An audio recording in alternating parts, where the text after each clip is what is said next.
Making me want to do the iCarly theme song there. Yeah, I basically am the Freddy at this point. Yeah, that's it. So we got Freddie, we got me, I'm Aiden, and now we've got Bert. I basically am the Freddy at this point. Why? I can hear us. So, we got Freddie, we got oh boy, and now we've got Bert. Voiceception.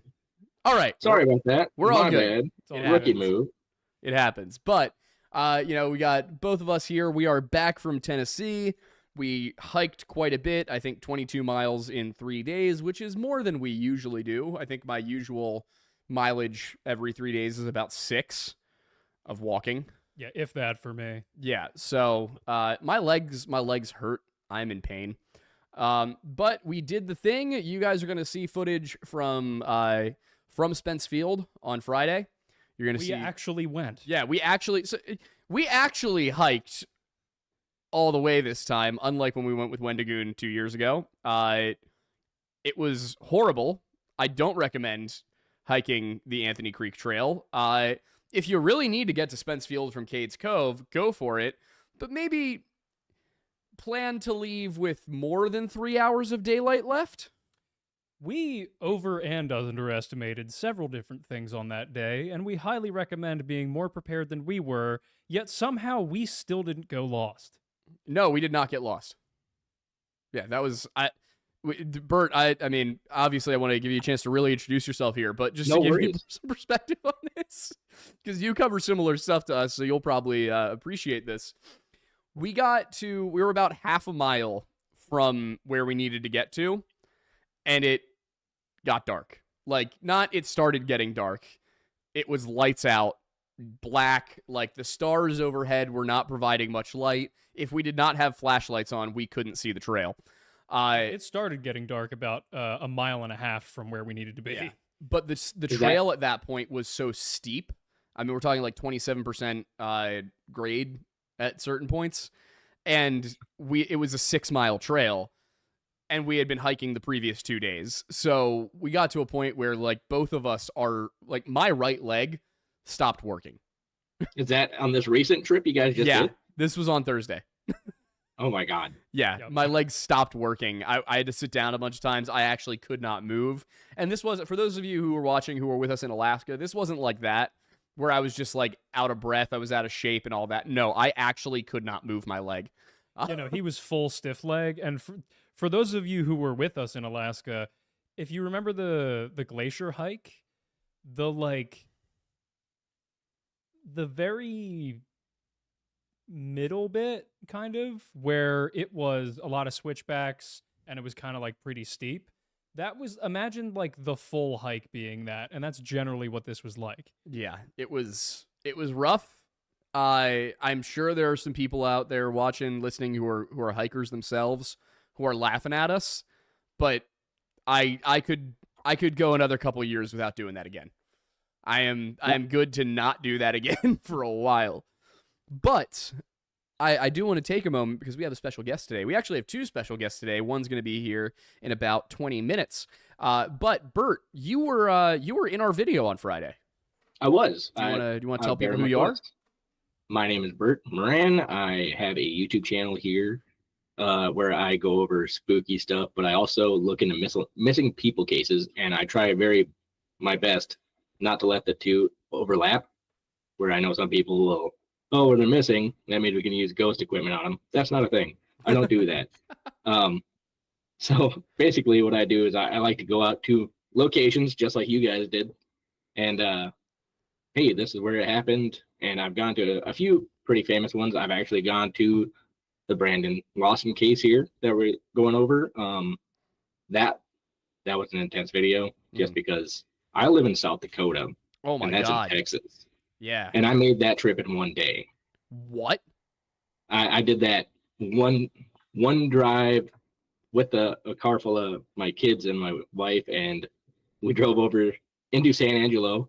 Got really lucky because I've always wanted to go there ever since I heard about the case. And her aunt had moved to San Angelo and said, "You guys should come check out our new house." And I said, "Yes, yes, we could." You're like, absolutely, consider me there.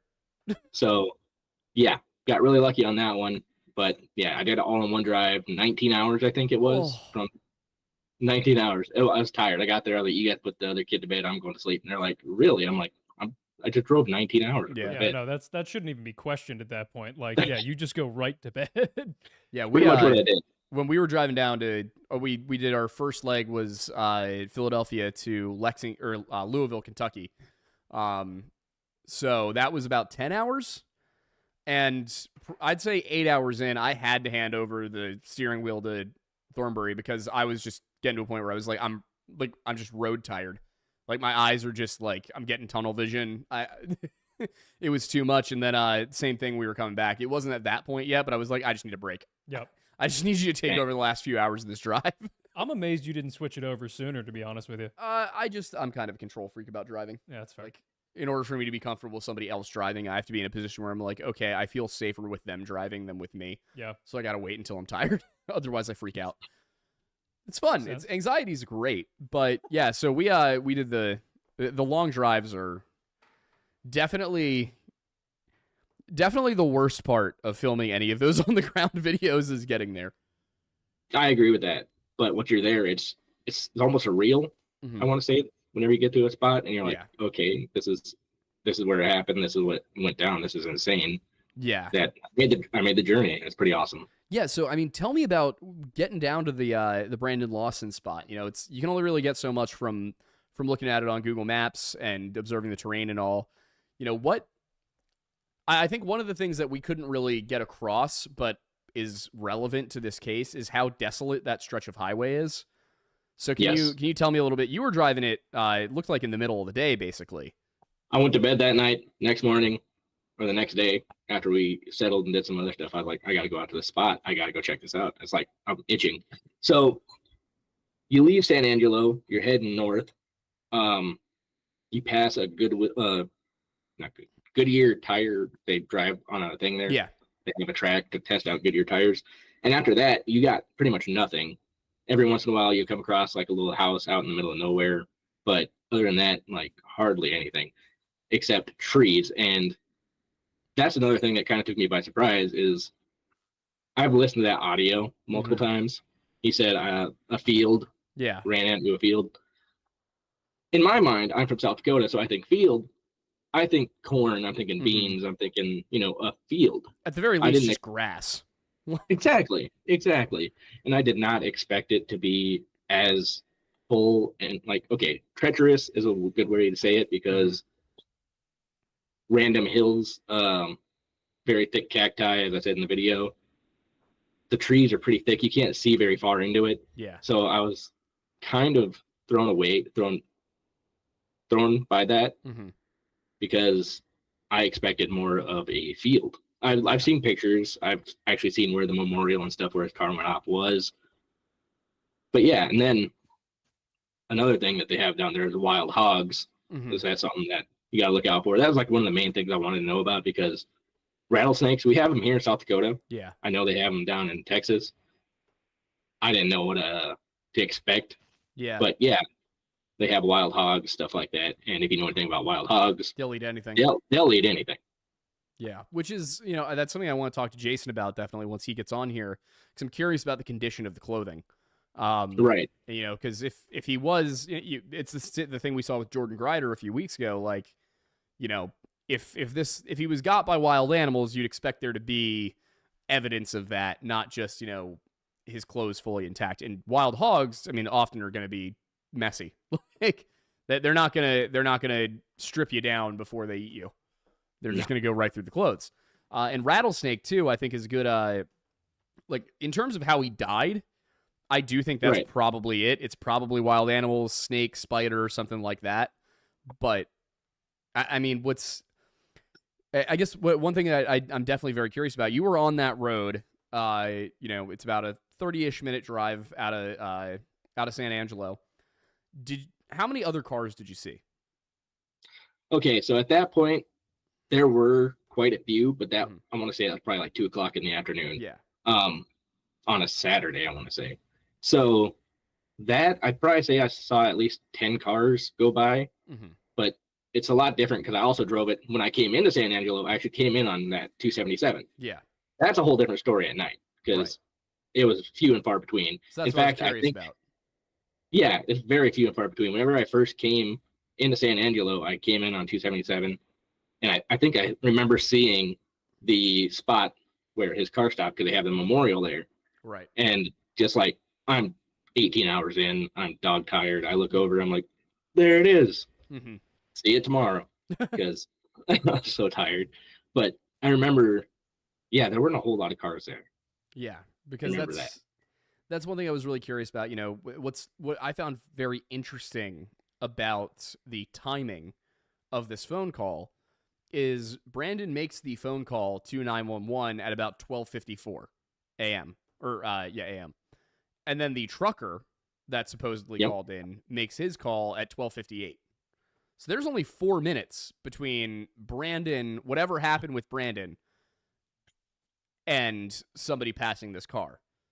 Which a lot of a lot of what I saw was people talking about, drugs and paranoia and things like that. And I definitely want to, consider it. But I found it very interesting that these calls came in with such close proximity.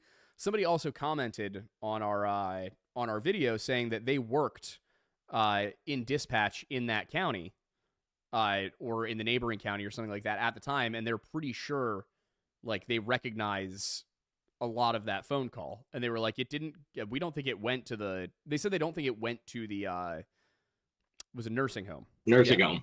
They said they don't think it went to the nursing home. They think it went to dispatch, like actual dispatch. I saw that comment. I actually screenshotted it on my phone because I was going to bring it up. Yeah. But yes, I saw that too, and I found that very interesting because everything I see that all the calls were being forwarded to that nursing home, which I thought was very weird. But I guess I kind of understand. But San Angelo is not exactly a small town. Well, so that's the thing is San Angelo is in a different county.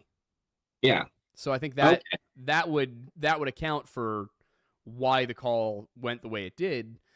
What I found really interesting was, first of all, the idea that call went to the police dispatch, and then for some reason they said that it actually went to the nursing home.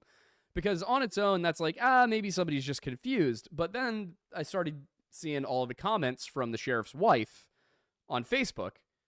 And, the sheriff's wife should not be the publisher of the paper. I don't know that's necessarily a legal issue, but it seems a bit inappropriate.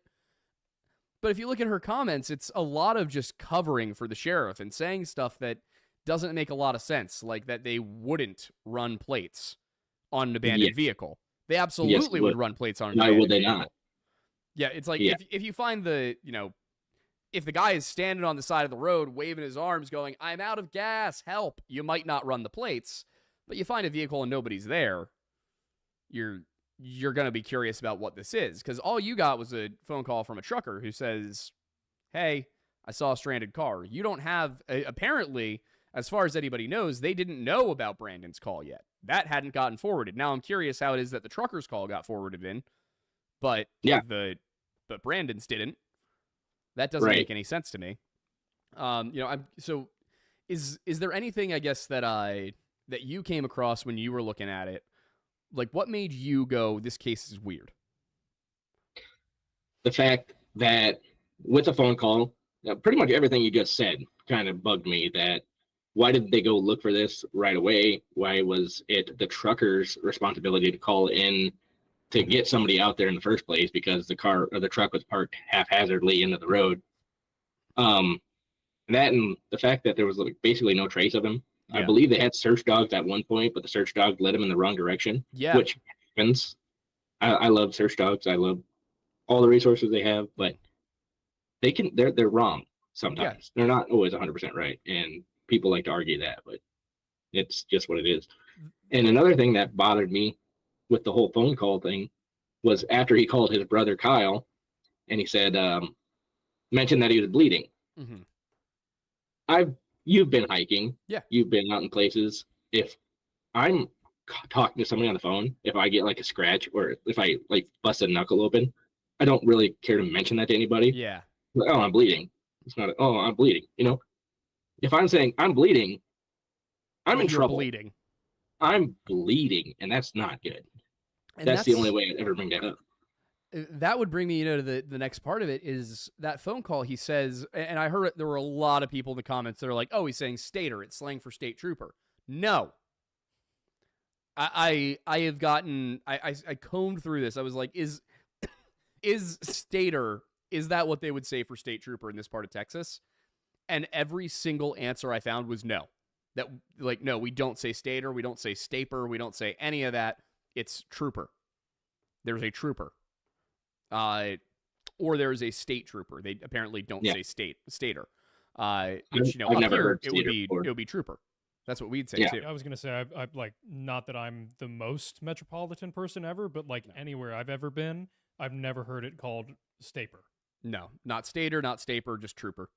Yeah. Trooper or just highway patrol. You Yeah. know, any of those. And, you know, did you have a chance to listen to that interview that Kyle did a couple of years back? I guess 5 years back at this point.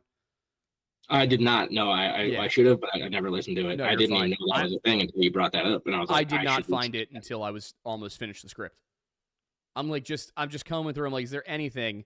And I think Jason actually is the one who mentioned it in an interview he did with somebody else. And he's like, you know, you got the it's escaping what the show was called. It started with a C. It's the one that you mentioned on the it's the show? one I mentioned in the video. Yeah.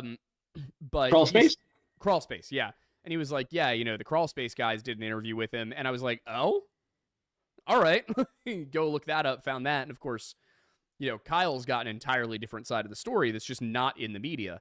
And what was throwing me for a loop is how bad the coverage of this case actually is when you get down to the nitty gritty, because it's basically like 3 articles. And then everything else is just repeating what those 3 articles say ad nauseum. And, you know, a lot of them I was finding came from 2 particular things. It seemed like statements actually given to the cops by Kyle, by LaDessa, by all of them. I found an interview with LaDessa as well. That didn't give as much information, though, because obviously she wasn't there for any of it outside of him leaving. But in that, you know, it was fascinating to me to see that, yeah, you got a few little citations here, but almost everything else appears to come from the sheriff's department. Like, it's like the sheriff's department was the conduit for almost all of the information, and their version of the story really doesn't make sense. It's got a lot of holes in it. And one thing I wanted to ask you, maybe you would come across it, because I didn't see it until after we'd finished the video. Is it true that the sheriff or one of the deputies had a connection with the landowner? See, I've heard that, but I've never had that confirmed by anybody. I don't think I ever talked to Jason about that. So I can't say whether or not, but from my understanding, the landowner, that's like his hunting area. He doesn't live in Texas, and nobody really knew how to get a hold of him. And, you know, you don't just go waltzing on somebody's property. And since that guy honestly doesn't go down to Texas like every year or so, however they did it, that yes, he owns the property, but he hardly is ever there. Yeah. So he doesn't have like a whole bunch of connections, from my understanding, that would hinder, or somebody would have to hinder that investigation at that point. So from my understanding is the guy just doesn't show up very often. Gotcha. And if that's the case, I don't think he would have that kind of connection with the police, because if that's the case, I'll call up Jerry, whatever his name. Not that that's his name. I'm just throwing out a big name. But so, you know, I'll just call it my buddy and give permission. Plus, my understanding is when Jason reached out, they didn't give him any trouble. They were like, oh, yeah, come on. You know, go ahead, search whatever you want, bring whatever you need. Yeah, I talked to him straight out, and Jason said literally 1 week later, he got a phone call from the guy who said, yeah, that's fine. You guys go out there, you guys search, do whatever you got to do. I mean, don't let me stop you. Yeah. Did Jason ever tell you where exactly the remains were found? So where I went in my video, I was less than a mile from where the remains were. And okay, so I messed up a little bit in that video, because I said, I believe the remains were found on that side of the road. I was wrong. The side of the road that I was on was the side that the remains were found. Okay. So wherever his car was parked, he didn't cross the road to go into that side. He stayed on the one side of the road. So his remains would have been found on the east side. Yep. Okay, so that was one thing that had me very interested. Looking through it was, you know, there's no information on that. I mean, obviously his car must have been on the east side of the road because he was heading north. But aside from that, there's no info. One thing that did come up in Kyle's interview, he mentioned that there's this. Some people have said that on the audio they hear gunshots, And I personally didn't hear them. It didn't sound to me like there were gunshots. But he says that is the sound that cars make when they go over the bridge that's over the Colorado River. Yes. And that would imply to him that when he got a phone call from Brandon was hiding under that bridge. He was like, that's the sound that is made if you're under the bridge and a car goes over, which of course I'm sitting here and I'm like, how do you know that's the sound that a car makes when it goes over that specific bridge? Like, why do you know that? That's a weird thing to bring up. I mean, unless you've been out there searching and you're like I could see that if he went out and like maybe he went searching on his own and then he was hearing it while he was searching and he's like, was that noise that everybody's hearing? Yeah. I could see that being a thing. I did drive over the bridge myself going that direction, if I remember correctly, because you had to go over a bridge, a little bit of a curve, and then you're basically there. Right. But yeah, that's the only way I could see that somebody would know, oh, that's that sound of that bridge that everybody knows that's out in the middle of nowhere. I mean, that seemed a little weird, but like I said, maybe if he went out looking. I know I'm the youngest of 12, and if one of my brothers went missing, I'd probably be out there searching. Yeah. It makes sense. I mean, really, if any family member, let's just pick a family member out of a hat and say your stepson were to go missing, you'd expect to drop everything and search for them, right? You would not drive across the state and stay in a camper for no reason for a week and then lie to Nancy Grace about whether or not you'd taken a lie detector test. And then refuse to talk to people after. Yeah. Only a couple I mean, I certainly would not do that if a family member were missing, especially not if my stepson were the person missing, Just gotta remind people now and then that that's still an ongoing case and those two are still free for some reason. But getting back to the Brandon Lawson thing, I think the most perplexing part to me, and a lot of people in the comments apparently had more experience with meth than me. Right. I will say I am stunned at the number of people who have experience with meth, either having somebody they know on it or being a former user of the stuff. But one thing that a lot of people did say was, maybe he hallucinated the whole thing about being chased, which I could see the paranoia aspect. I have never heard of meth causing visual hallucinations. Is that, did you look into that at all when you were looking into the case? I'd never looked into the meth aspect of it. I've heard a lot of people say, oh, well, he's a druggie, so what difference does it make? Yeah. Well, that's kind of messed up. I don't know what your cursing thing is, so I'm going to try not to curse.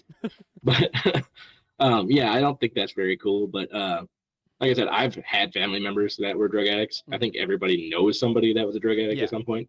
So that's kind of where I see everybody's, oh, well, he was on drugs, so that makes sense. I was like, I don't know. I don't know what meth does to somebody. I know what it does to their skin and their teeth. Yeah. And that's pretty messed up. But other than that, I don't know what a meth high is. Yeah, I can only assume that it's got to be like being on Adderall on steroids. To my understanding, that's almost exactly what it is. Which I have an Adderall prescription. It's the extended release stuff. It's not the instantaneous. But I remember watching people in college snort Adderall. And not once did any of them hallucinate.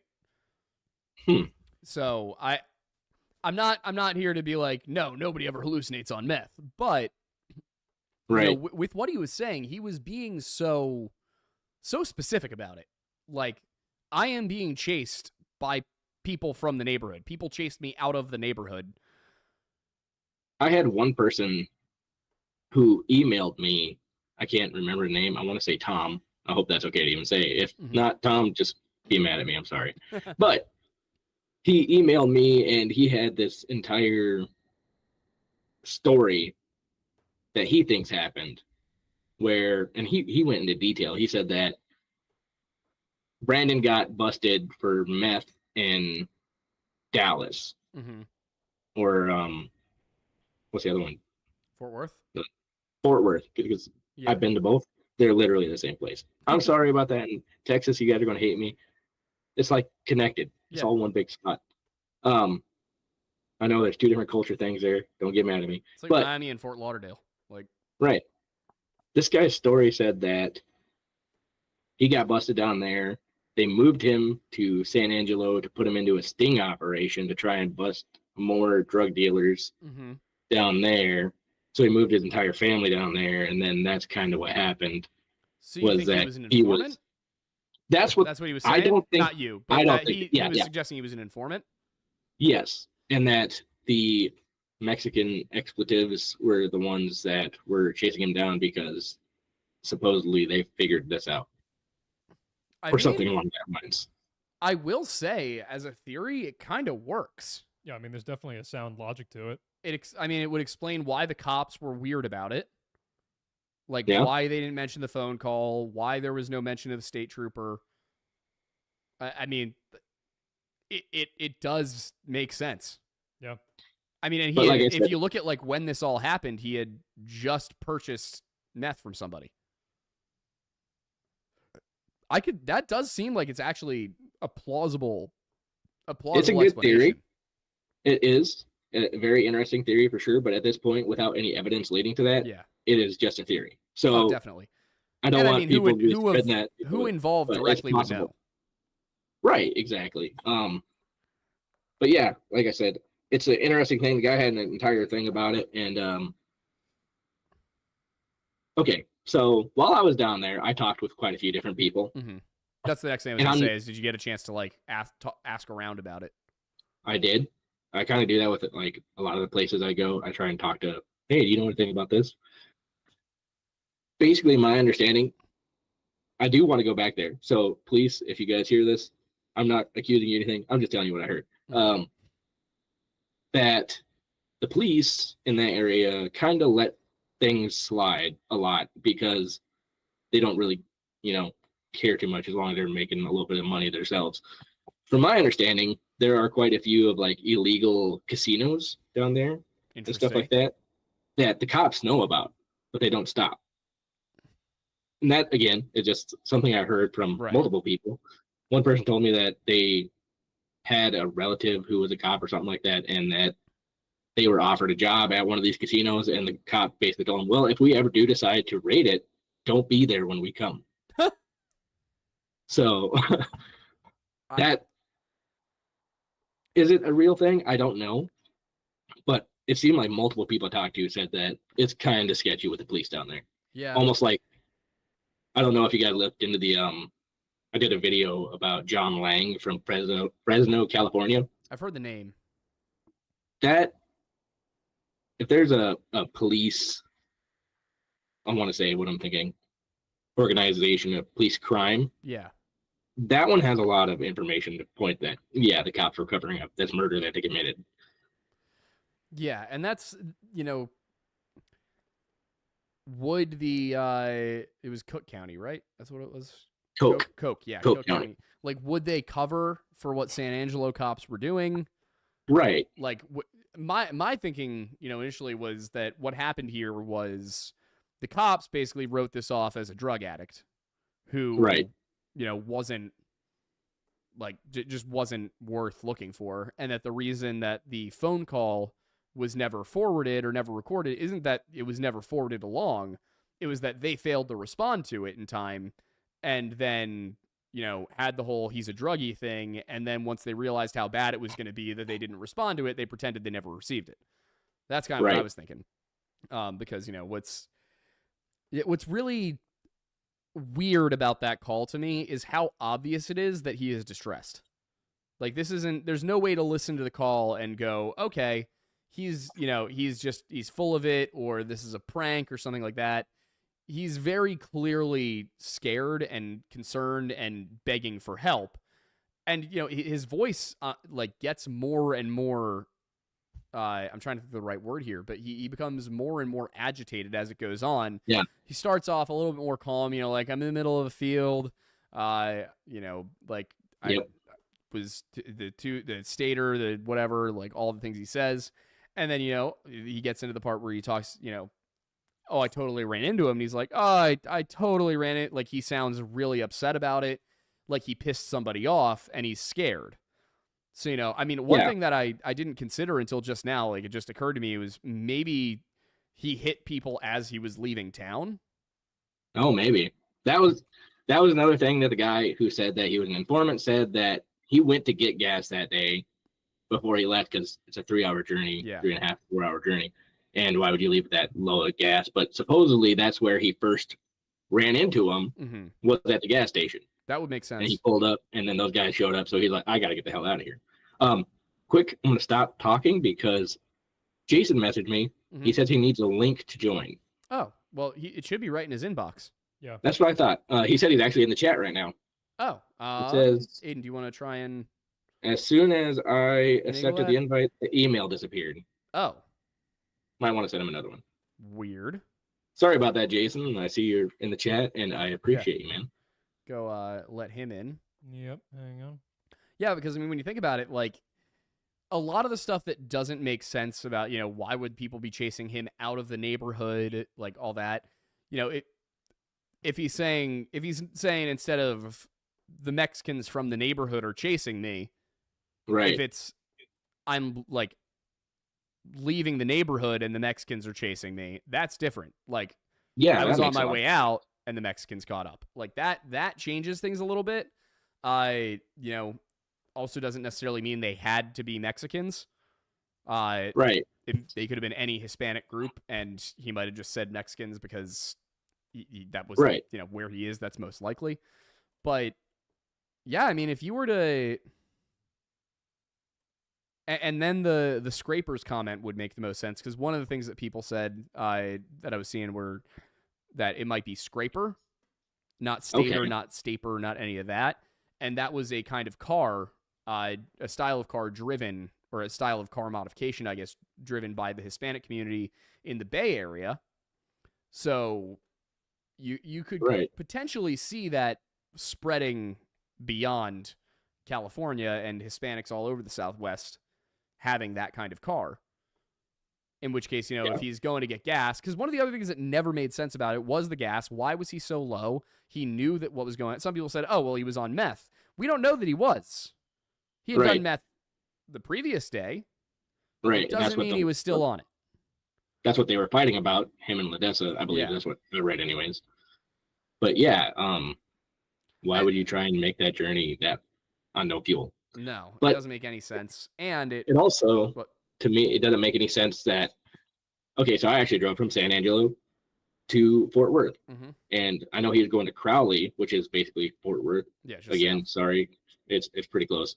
And he was leaving at like midnight. No, was it midnight that he left his house? Which is a long journey to go just to spend the night with your parents. Yeah. Which is the other thing. Like, why? And this is where I start to doubt Ledessa and Kyle's sides of the story a little bit.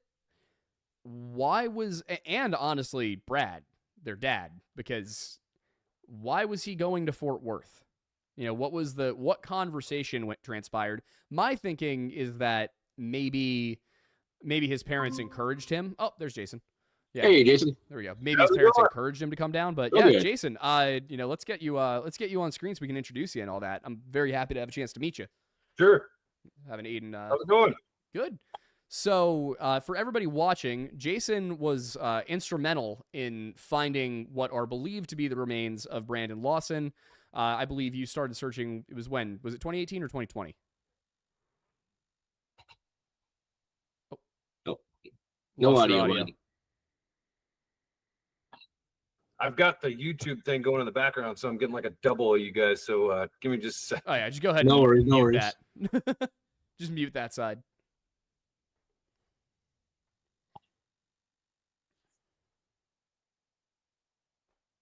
Let's see while he figures that out. Okay, I think I'm good now. All right, cool. Perfect. So yeah, so Jason here, you know, Bert got us connected, and I had watched your interview with John. The last name is escaping me, but it was an interview that you did. What was it? John Lorden. Yes, John Lorden. So I was watching that, and that's actually how I came across the crawl space interview. So I think you mentioned it in there. But you know, you got out there. You said you knew you knew Brandon from high school, I believe. And you know, tell us a little bit about, you know, like who you are, what you do, and how you got involved in this case. I'm Jason Watts. I'm a licensed private investigator. I went to high school with Brandon. knew him a little bit, had a couple of classes with him. Back in high school, I was a young, dumb, punk, nerdy-looking kid, and I got my share of flack for it. And there was a couple of times Brandon made sure I didn't spend the night in a locker. Mm-hmm. And when he went missing, I decided to, try to return some of the respect that he showed me, and offered to help his family out in any way that I could. I wasn't a licensed private investigator at the time. I was just a private citizen. Mm-hmm. So I began, just sharing his flyer on social media, just trying to help keep the word out, and every time I would share it, people would start to ask questions. And I got to the point where I was like, well, I want to try to answer some of these questions that are being asked. And so I began really kind of just diving into it as much as I could as a private citizen, and became very good friends with Ledessa and Brandon's family. And it just kind of took on this giant role of citizen detective, I guess is what you would call it. And just, talked to people that knew him, requested records from Coke County, visited the scene, really kind of immersed myself in the case. And after kind of looking everything over, I decided that the most likely scenario based on the evidence that was available was that he had to be somewhere out there and was just missed, Mm-hmm. or he was in an area that wasn't searched. By complete happenstance of appearing on those podcasts, I became acquainted with a man named Lou Barry. Mm-hmm. He is a private investigator, retired police chief. Okay. And I kind of shared everything I had with him and had him double check my logic, so to speak. And he kind of mentored me along the way. And we got to the point where, like, well, look, we've learned really everything that we can get as far as records and visiting the scene, and it's really a matter of searching for him. That's the next step. And so at first we just searched with drones because we felt it was less invasive to the landowners. And then we started doing foot searches, and sure enough, January of 2022, we put a foot search on a property that hadn't been searched yet. Found what we found. Sure. So I think I remember you saying you wanted to protect the landowners' privacy a little bit in one of the interviews, but you said this is an area that wasn't searched. So I know that one of the private investigators hired by Ledessa and by the family overall, her name's escaping me. It's a PB. Paula Boudreaux. Yeah, her. So I'd seen, she had a whole map of like which areas she'd searched. Was this on that map? Like, was it an area that she had searched, or was it an area that nobody had searched? I should probably paraphrase a little bit. Sure. It was not foot searched. Gotcha. All right. So that's what I was curious about. Yeah, I should probably, Coke County flew over the area. Mm-hmm.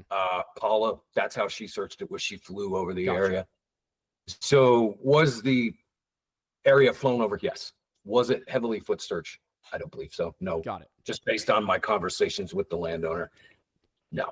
Gotcha. And this was about, so this would have taken you, I believe you said it was found about a mile out.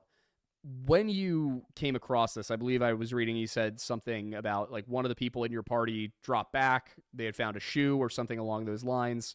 And then you all kind of converged, and that's how you found it. What was the state of what you found? I remember hearing it was, clothes, the stuff that he was wearing the night he went missing. Did it look like it was intact, or did it look like just weathered, or had like animals gotten to it, anything like that? Well, bear in mind, this is an active investigation by Texas law enforcement. Yeah, tell me what you can tell me. Yeah. Well, I just want the listening audience to understand that there are things I can't, for investigative reasons, answer. Sure. With that being said, trying to think of the best way to word this. It was consistent with what you would expect to see for items laying out in the open elements for 8.5 years. Okay, gotcha. So probably then, that's probably a little bit of animal predation, I would guess. And nothing.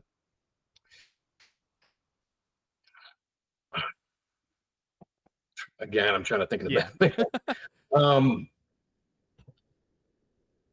I would not say that it was a certainty.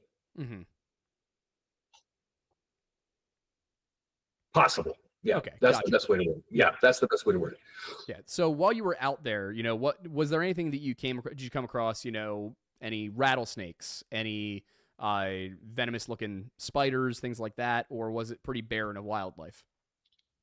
No, the property is littered with thick cactus. Parts of it change elevation. There are all kinds of spiders, making webs in the mesquite trees and stuff like that. As far as did we see any snakes? I did not see any snakes that day. No, but it was also very cold, so the snakes wouldn't be active. I did not see any wild hogs that day, but we did come across their skeletal remains. I'm not sure if are you guys on the Help Find Brandon Lawson Facebook page? I took a look at it. Yeah, scrolled through. Okay, so we actually went back out to that property in March of this year to see if we could uncover any additional evidence of Brandon. That time we did encounter a pack of 12 wild hogs. Gotcha. Yeah. Yeah, which I'm sure is not a fun experience. Not when your cadaver dog gets into a fight with one. No. Oh God. Oh boy. Yeah, that was pretty wild. Yeah. So you guys were bringing cadaver dogs out. I know there's been obviously some skeletal remains that were found that have been DNA tested. Was that right? Can you say was that found in close proximity to the clothing?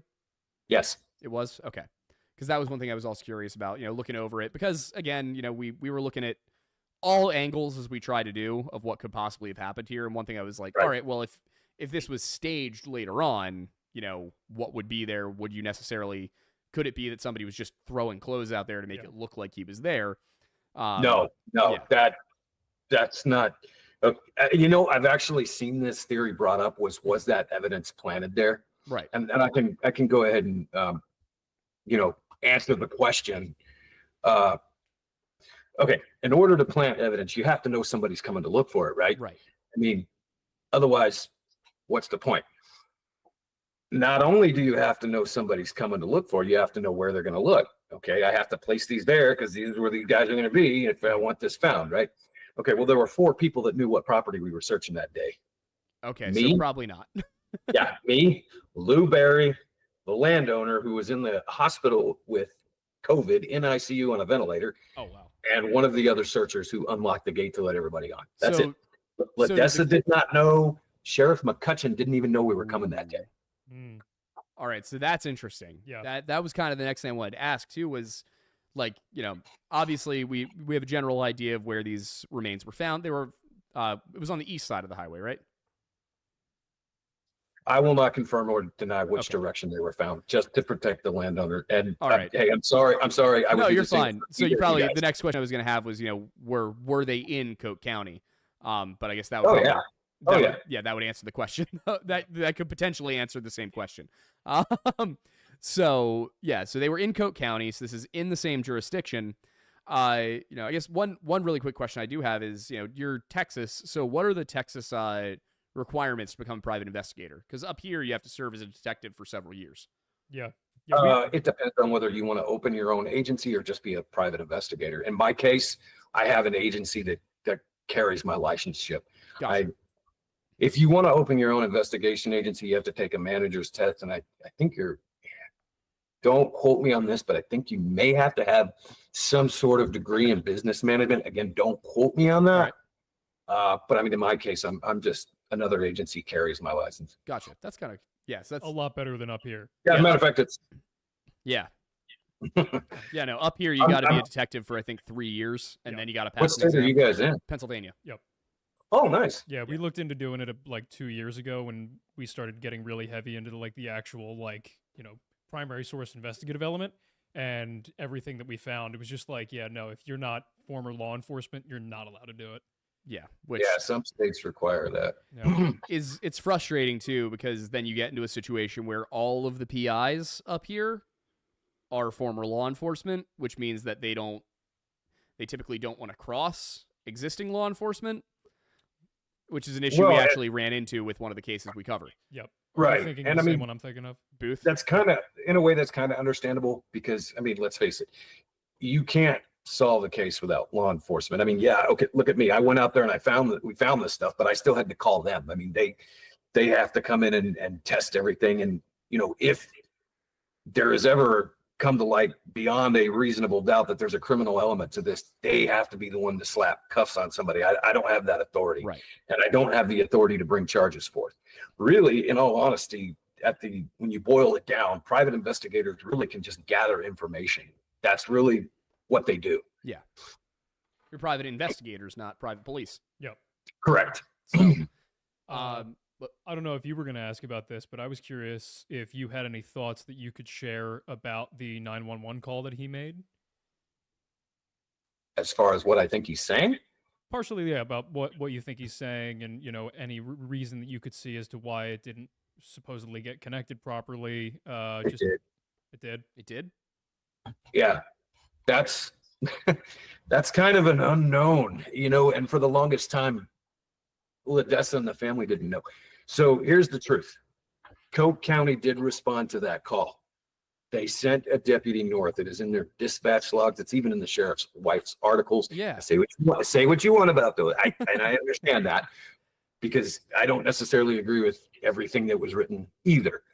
But they did respond to that call. It just wasn't put out publicly, probably like it should have been. Yeah. But it is in their dispatch logs, which I do have. They did respond to that call. I even have the name of the deputy that responded. Okay, so that was confusing, because as you're looking at the reporting, the news media reporting, what it says is like that what she said, I believe it was McCutcheon, was that they sent one deputy north and one deputy south in response to the trucker's phone call. No. So the deputy that went north was dispatched because of Brandon's call. The problem was they didn't have enough of a geographic location. Yeah. All he said was, I'm out here going towards Abilene. That's all the dispatcher could make out. So she interpreted that as he had already gone through Braun. Yeah. So that's why the deputy was sent north of Braun. The trucker call is what Deputy Neal responded to. Gotcha. He knew somebody had called 911, and that's why the other deputy was out. But he did not have the full details as to who called, why they called. All he knew is, okay, another officer got sent north for that. This call's coming in about this truck on the south side of town. I'm gonna go check that out. Right. Okay, so that is very helpful, because that was one thing I could not wrap my head around. And by the way, just for you guys and the listening audience, I'm not here to play devil's advocate for Coke County. I'm just giving you guys the truth. I mean, that's all I can do. I mean, I know there's been a lot of heat and stuff on Coke County, and I understand why. But it is my duty, I feel, as somebody who worked on the case, to give the truth to the best of my knowledge. Now, if I get something wrong, I'm more than happy to say, hey, I had that wrong. My bad. But I'm just telling you guys. No, I totally get it. Yeah, we have no interest in flaming law enforcement when they don't deserve it. But it just so happens that, you know, there's one law enforcement agency that almost always deserves it, and it's not this one. Yeah. Well, I mean, and really, like I said, there's things even I don't agree with and how it was handled. Yeah, that was, you know, the thing that really stuck out to me was that and maybe you can correct me, you know, confirm or deny on this, but what I was seeing, what Kyle said in an interview, and what was widely reported, is that Deputy Neal did not really search the area. He didn't search the car. He basically put on the flashers, locked it, and then called the tow truck a few hours later. But there was no immediate search of the area, which you would, you know, I understand he wasn't responding to the same call, but I find it odd that they wouldn't put two and two together and be like, okay, we got a call about a stranded vehicle from the driver, and we got a call about a stranded vehicle from a trucker. It's probably the same stranded vehicle. To answer that question would potentially reveal too much. Okay. But I can say I kind of understand where the confusion came from. Okay. All right, got it. And then I guess, you know, the other question I'd have, the big one, is regarding that call. And, you know, he says something that sounds like staper, something along those lines. Kyle thinks that he was saying state trooper, or trying to say state trooper, because that's probably what he said to Kyle on the call. But when I looked through it, I didn't see any record that there had been a state trooper in that area, which of course it just no might record not of have a been state recorded. trooper. So there was no record of state trooper. Not that I've been able to find. No. So what do you think he was saying state trooper, or do you think it was something else? I think he was probably trying to say state trooper and just misspoke. He was known to kind of, and even a lot of people, when they get excited, and they'll do that. Yeah. Happens to me too. Words. But then if there wasn't a state trooper known to be in the area, do you have any thoughts on what he might have been seeing or what might have been going on? I believe he thought he was seeing a state trooper. So do you think it was something to do with his mental state at the time? Possibly. Gotcha. Because that was one thing I was curious about. You know, I've never come across that in a story, you know, hallucinating that kind of thing. But at the same time, you know, I don't do methamphetamine. Yeah, when you don't have direct, you know, history with that, it's kind of hard to, you know, put yourself in that position of understanding exactly what somebody might be experiencing under those conditions. Yeah, and don't get me wrong, I'm committed to getting the truth, but I'm not going to try meth for that purpose. Yeah. Just seems like a. Well, I mean, regardless. I mean, I know a lot of people think that explains that, and Right. Okay, maybe so.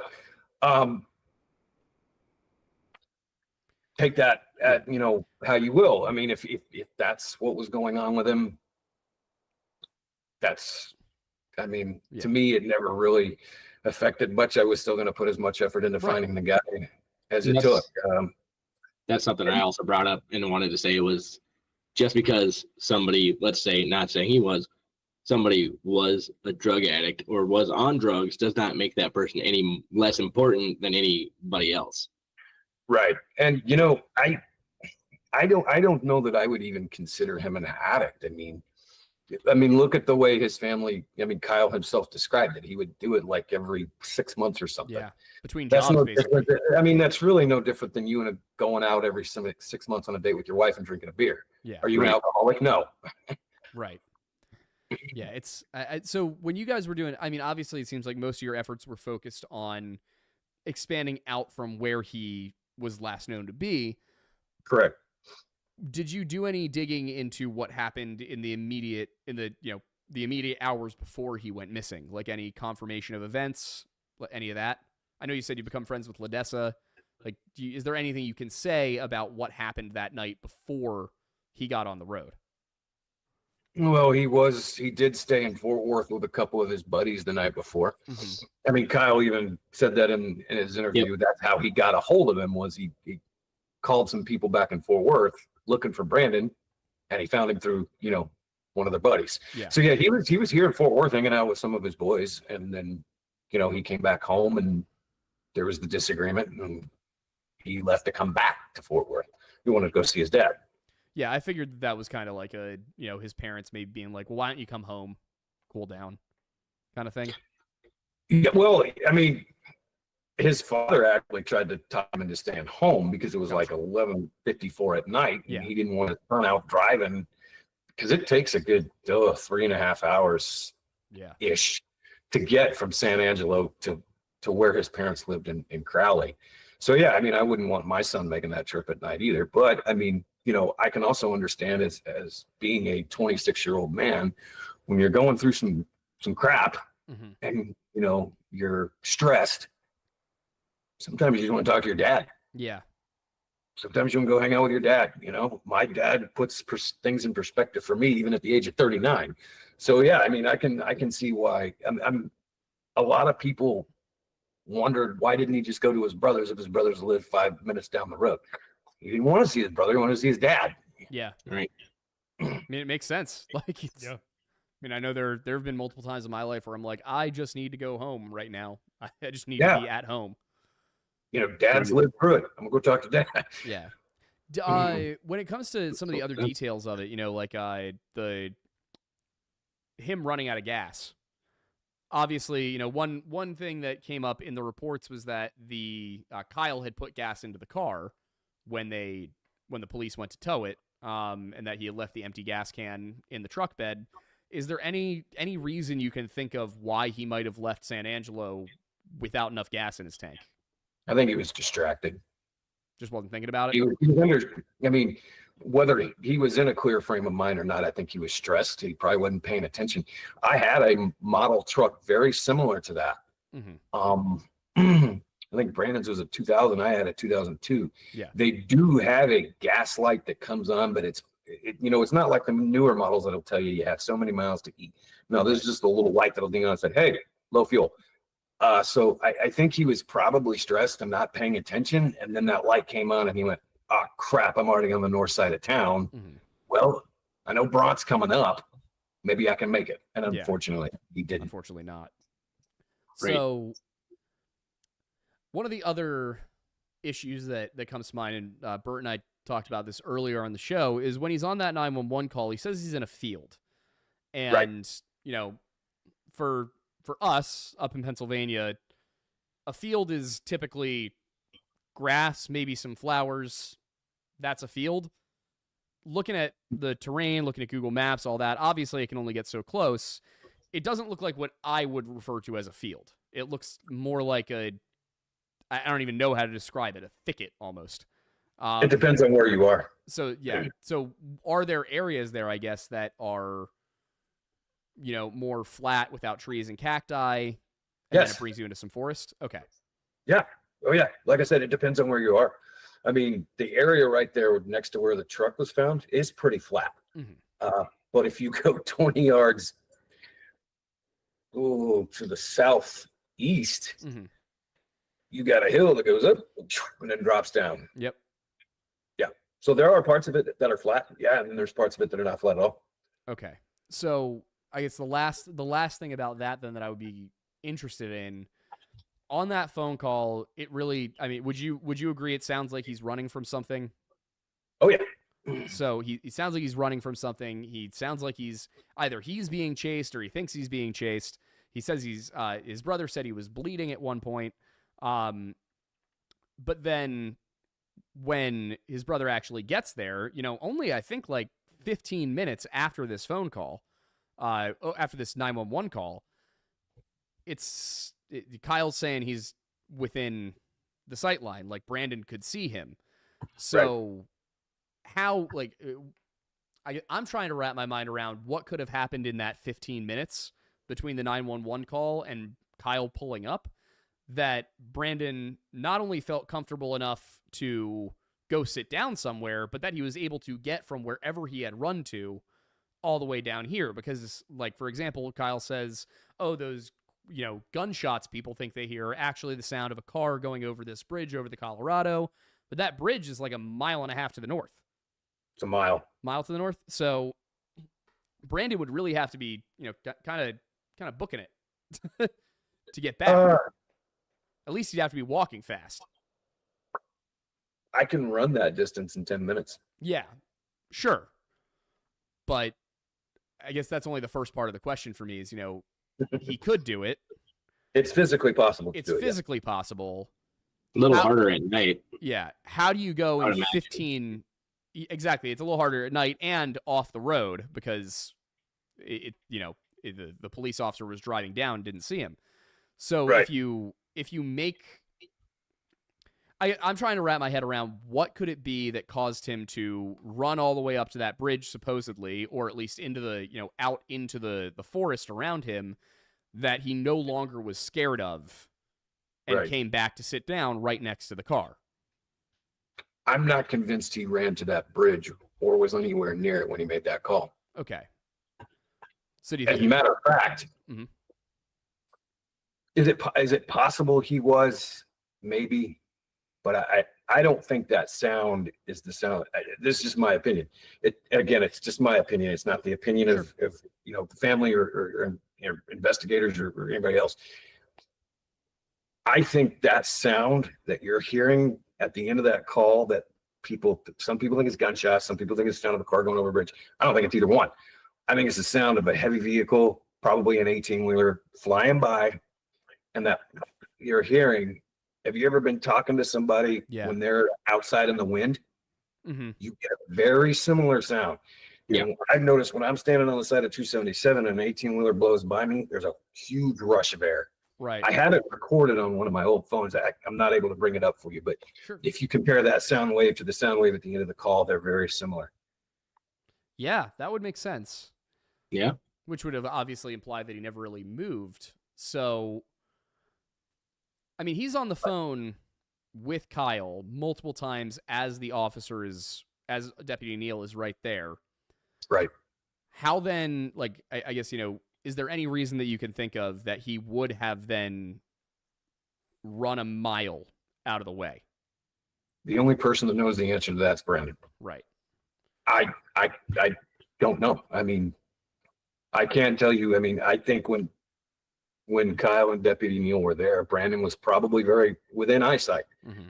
And then for whatever reason, he traveled to where we found the stuff was found. Right. Can I chime in with something Sure. that Sure. I was thinking of? Let's say that he did, in fact, pass away closer to the car. Who's to say that a wild hog or some other kind of animal didn't pull him to where you guys found the clothes? I wouldn't say that that's necessarily impossible, but I'm not sure how likely. It's a long way. Because that's a heck of a distance to drag not only shoes and shorts, but the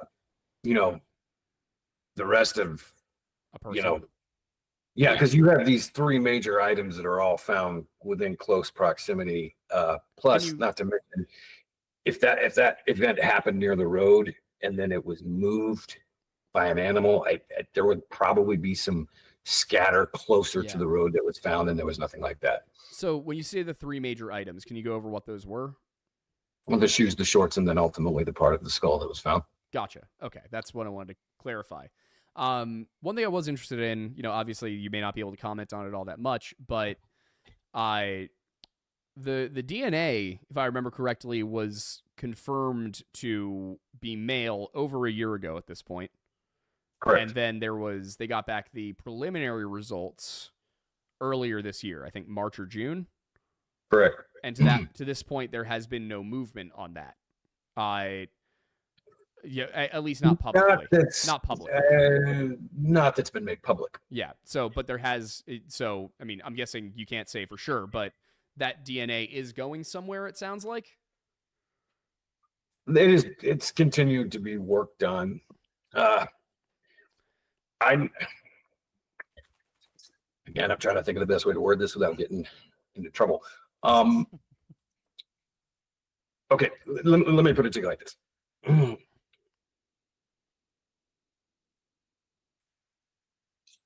Sorry, I sorry to keep hesitating. Understandable, dude. Yeah. Okay. I don't think the results are going to shock anybody. I'll say that way. All right. Now, what the actual, I think it's a fair way to put it. Yeah. What the actual results are, I'm not gonna, because it's not my place. Right. That's just me being honest. I mean, it should be Ledessa or Brandon's family that puts those final results out, not me. Yeah, I totally respect that. So, I guess the last thing I want to ask before we go in, we have some questions to take. If you want to start scrolling through and seeing if there are any that would be specifically for. Yeah, I've been trying to kind of do that myself, but it's hard because there's a little bit of a lag. So I mean, if you guys, we got super chats and everything. We got a whole thing that I think we said that like 30 minutes or something. Yeah. So we can scroll through. So yeah, was there anything else I could help you guys clear up? Yeah, I'm trying to think if there was one thing I wanted to ask before we went to super chats, and now it's escaped. Well, yeah, right. Based on what you've seen so far, what would do you have any opinions on what might have happened? I do, but I'm keeping those to myself. All right. And there's a reason for that. People are going to make up their mind anyway. Yeah. Now I'm happy to give some, info, but I keep my opinions to myself. I mean, Ledessa knows what they are, but I'm just going to let the public make their own mind up because they're going to do that anyway. Right. It doesn't matter what I tell them. I mean, if you believe this to be a case of foul play, I am not going to argue with you. Mm-hmm. I mean, it doesn't really matter what I tell you. You've probably made your mind up anyway. Now there are some people that will look at evidence and go, "Oh crap, he's right. That probably does not mean that. It means this." But I let the public make up their own mind.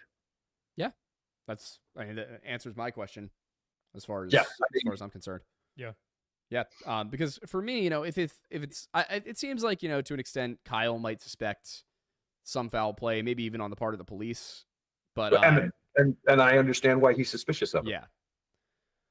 Yeah, it's the whole story is one thing It's that bizarre. Yeah, it's all very weird. And then if you look at the things he was arrested for, what the warrant was out for, one thing Bert had said was that he got an email from somebody who suggested maybe he was acting as an informant, but then there's no evidence to suggest that at all. I know who Bert's talking about. I actually respect that guy a lot because he did a lot of work, but there's a couple of reasons you can kind of go, probably not. Yeah, and for one, likely. Well, for one, the warrant was out of Johnson County. Yeah. How are you going to be an informant for Tom Green County and get your warrant cleared in Johnson County? That doesn't benefit the county you committed the crime in. How's that make restitution for them? Second of all, the warrant was still active. So if that was the deal, Brandon got screwed. You know what I mean? Yeah. If the deal is, hey, you become this informant and your warrant goes away, well, somebody screwed up. So you can kind of know that probably didn't happen. Another thing is Ledessa has already stated how Brandon was trying to take care of that warrant. They were saving up to do it through a lawyer. Yeah, which makes sense. So, and again, Tom, if you're here, I love you. I respect you. I respect what you did. But to me, in my opinion, no, that's not very likely. Right. Yeah. Well, I think that just about does it for my questions. Do you have anything? Yeah, I mean, I think your answer to the last one he asked just kind of generally answered mine, because mine were going to be some specifics about the phone calls, both for the 911 call that he made and then the call between him and Kyle. But I think, your insinuation of what you can and can't share, and also what you may or may not believe, kind of answers that question for me in terms of, where I was going with it. But right. Yeah, I think. No, I like I said, I know there's a lot of speculation and a lot of rumor. Most don't even get me started on that. But I mean, like, there was, and no offense to anybody in the chat room. I don't know anybody in there. But people online will take things and spin things and try to juicy up the story, and just like, I'll use this example because even Ledessa herself has talked about it. The theory that there was something going on between Kyle and Ledessa, and go ahead and get your censor button ready. That's complete and utter bullshit. Yeah. First of all, there's no evidence to suggest that at all. Two, that's almost ridiculous on its face. I mean, that's what happens on TV. Yeah. And if you talk to all the people that were close to Kyle, close to Ledessa, and close to that family, they will all tell you that is ridiculous on its face.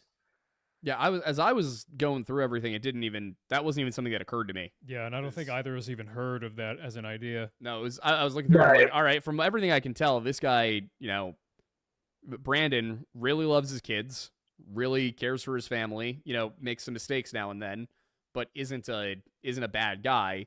And it seems like Kyle is the same kind of person who genuinely cares about his family, loved his brother, looked up to his brother quite a bit.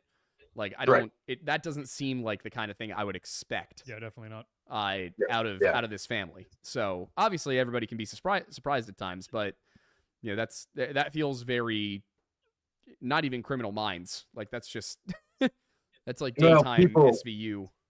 Some people don't like the way a story or a case looks as it is, so they try to twist things. And let's see how I can juicy this up, and then I'll go post it, and then I'm relevant.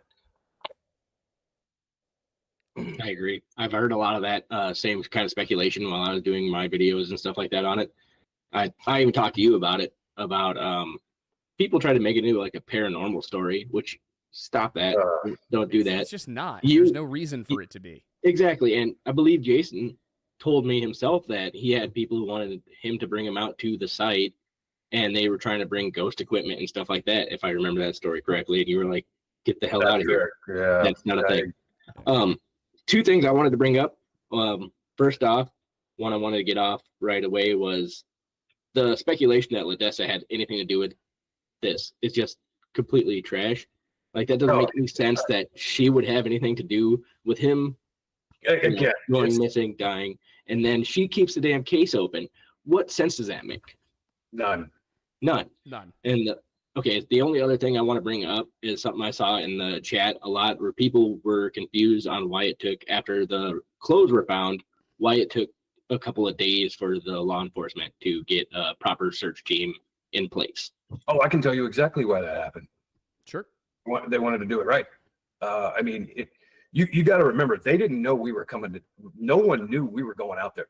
No member of law enforcement knew we were going out there that day. We literally dropped it in their lap. So and not to mention, it was on a Sunday, and the next day was I can't remember. It was Martin Luther King holiday. It was one of the holidays in January. I think it was Martin Luther King Day.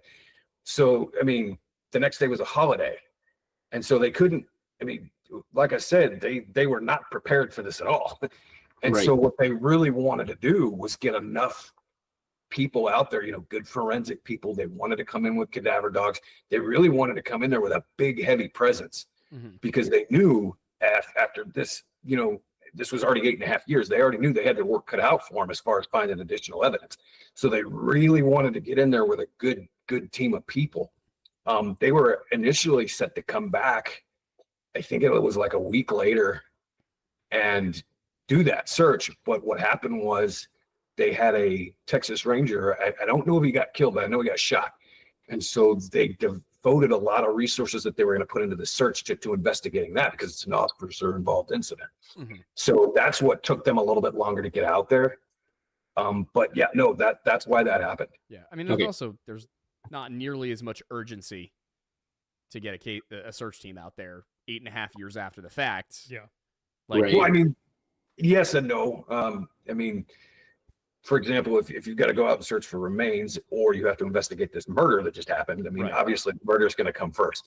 Right.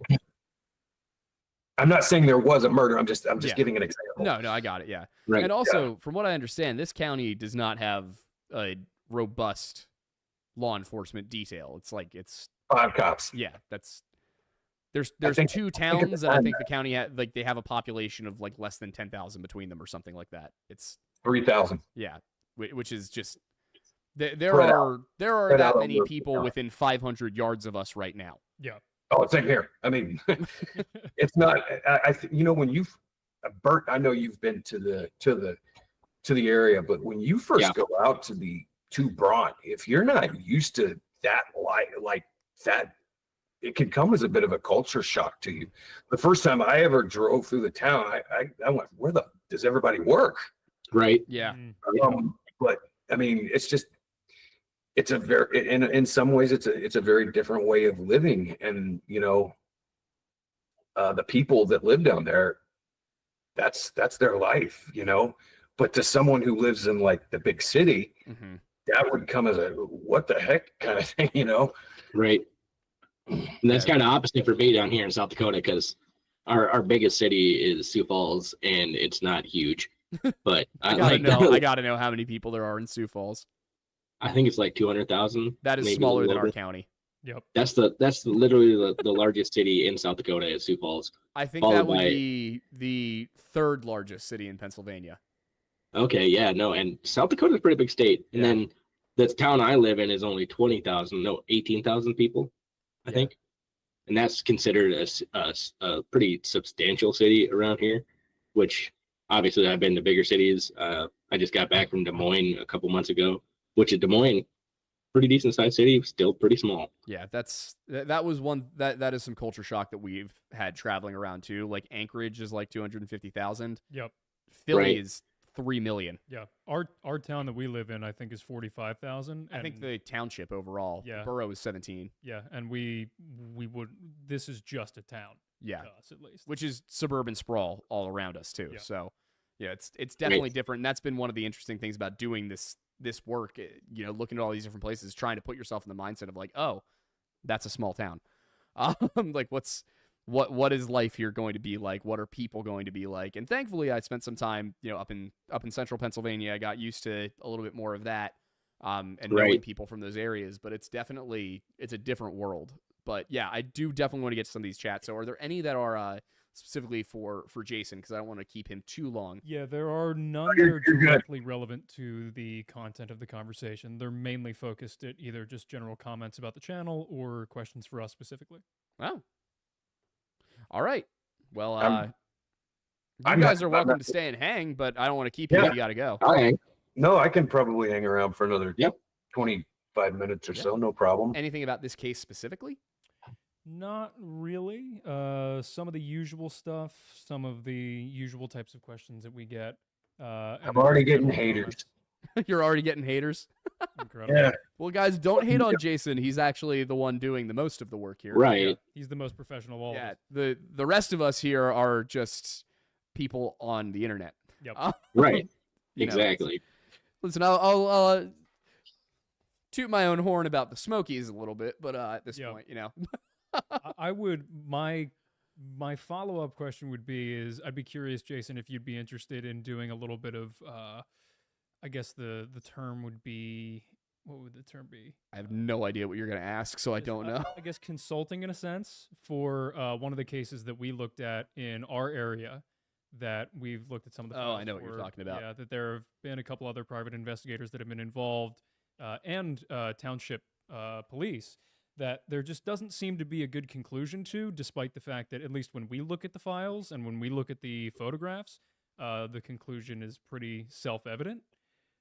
And yeah, so I we don't necessarily have to do it right now, but would be curious if you'd have any interest taking a look at that and giving us some of your thoughts from a more professional standpoint than we are about where we're headed. If you want to add any details to that, go for it. Yeah, I mean, just to give you the Cliff's notes of it, they said a body was in rigor for 2 weeks. Yep. And also the photos of when the body was also very obviously staged. They placed sticks between the legs and under the armpits so that it would stay in place. And the creek that it was found in was searched routinely every day for 2 weeks, and it was never seen. And then suddenly, like 14 days later, it's there with twigs in between, different points of the body. On a shore which had a brute, like at least one, but not, more than one boot print. Yep. Blatantly there. That were not his boots. They were not his boots. So yeah, I mean, any initial indications of what that may or may not be? I would have to sit and think on it for a minute, and I would obviously need more information. Yep. Where the body was found, is it a rural area? No. No? No, this is pretty urban. There's a university campus across the creek. It's also right behind a bar. Suburban, what is that, strip mall? What time of day was the body found? Morning, right? Morning. Most likely dumped overnight. Yep. That was my conclusion. The Ridley police are pretty convinced that, no, he just died. He, got too drunk, fell in the creek. With sticks between his legs and under his armpits. Yep, and that supposedly he had been there the whole time, that full 2 weeks when people were searching that creek. And supposedly their argument was that he was covered in snow and ice. Yeah, it was snow and ice, even though the temperature records of that area were not freezing. Yeah, not enough for it to be cold enough that long at all. The case is Tommy Booth. I'll happily send you an email with some of the details and some of the files, because we actually have all the case files. Yeah, we got in touch with Tommy's mom, and she sent us everything. Actually, not sent us, handed us everything. Yeah, we sat down with her last year. It was March. How long between when the subject disappeared to when the body was found? About 2 weeks. 2 weeks. And he was in rigor when they found him. Well, cold can preserve things, but you said the temperature was not. It got up into the 40s. How much snowfall had there been? I don't think there was any new snowfall during the there time that had he was been missing. previous snow before he had gone missing, but there wasn't a significant amount of precipitation between when he went missing and when he was found. He also was with a group of people who were known to be involved in selling guns and drugs, who told him that they were going somewhere else that night, and they brought him to a bar across state lines from where he lived, and then all of whom disappeared without anybody noticing that he was not there until the next morning. What? Now, see, the reason we're very interested in your perspective on this and why it frustrates us so much is because The eyes won't touch it. Yes, the Well, now, I mean, it depends on the PI. Some PIs don't like touching murder cases because they feel like it should be a law enforcement issue. Now, some will touch murder cases. It just depends on the case. But This okay. one explicitly said that he didn't want to cross the cops. and also that the other issue there is that the township police that were investigating it, there have been repeated instances with interactions with the family where they insisted they were doing things but nothing materialized, and also the lead of the investigation was later found out to be involved in some not great stuff within the structure of that department. Yeah. So it's seeming like, for intentional or not reasons, this was not properly looked into at the time by the authorities that it was assigned to. And the authorities that it was assigned to doesn't make a lot of sense because he was from Delaware. Yeah, it was across state lines. It should have been an FBI issue. Yeah, and it was in PA. Across state lines, and the people involved were known to be selling drugs and guns. It's an FBI issue, and for some reason, Ridley. Well, remember one thing about the FBI: they have to be invited into the case. Yeah, and Ridley refused. And the interesting part to me is that the Delaware police, also Wilmington, also didn't call in the FBI. Yeah. So I mean, that makes a little more sense, I would imagine, and you can correct me if I'm wrong, Jason, but considering the body was found in Pennsylvania, I would say that that's generally, even though he's from Delaware, that would be out of their jurisdiction at that point. well, no, if the claim is that he was brought across state lines to be murdered, yeah, that is an interstate crime. Yeah, I mean, or if he was murdered and then brought across state Yeah. lines, that's still an interstate aspect. Yeah, the whole thing is totally messed up. That's that one and Sebastian Rogers are the two that I'm sitting here. Yeah, I've going, heard of why is the Sebastian FBI Rogers, not yeah. involved? Have you heard many of the details about Sebastian? I haven't heard a lot of them. I mean, I went to CrimeCon back in June, and I remember there was a lot of talk of that case because it was so close to Nashville, where CrimeCon was. So yeah, I mean, I remember it. I know he was.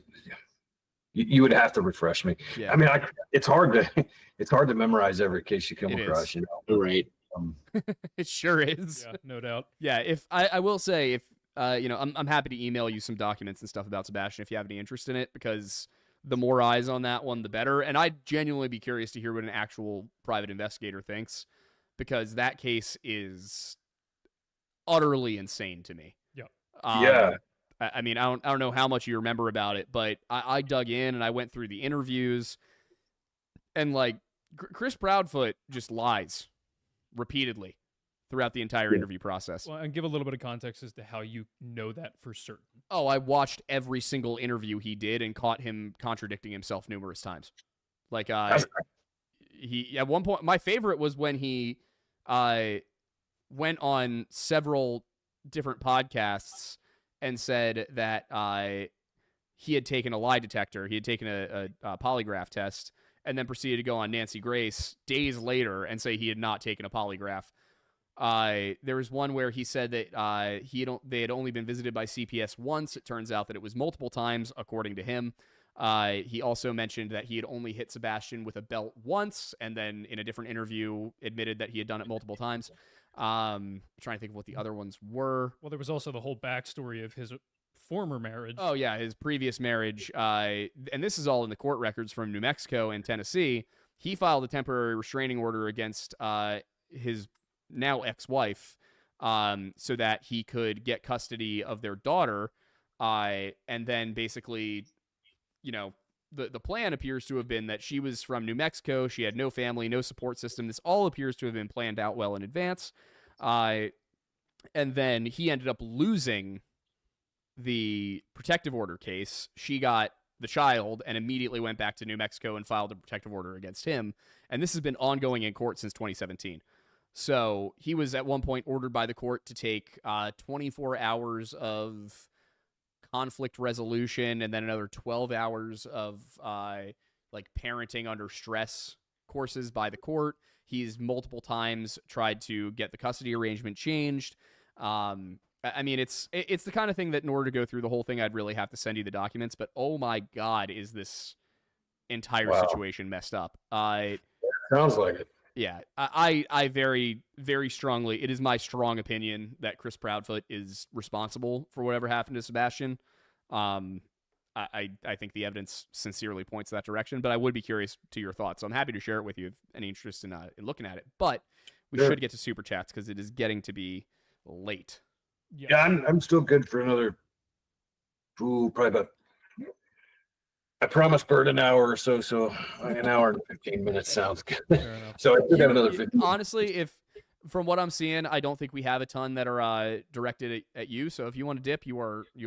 No, I mean, I'll hang around for a few more. Yeah, I mean, because I know how this goes. I'll leave, and then a million questions will come in. Because I'm the same way. I'll hang up with somebody and go, "Oh crap, I should have asked that." Yeah, a lot of these are just kind of like general comments, not so much questions. Well, I mean, if they're comments about this case, they are not. Oh, okay. Yeah, I appreciate you, buddy. Are there any other? I mean, I don't know. Did you see any that you wrote down? I noticed you were looking around. Like, did you see anything that you were? And no, I mean, some people asked what CrimeCon was. It's a true crime convention. Actually, pretty cool thing to go to if you're able to go. Let's see. I'm trying to scroll through the chats on my phone at the same time y'all are looking at it.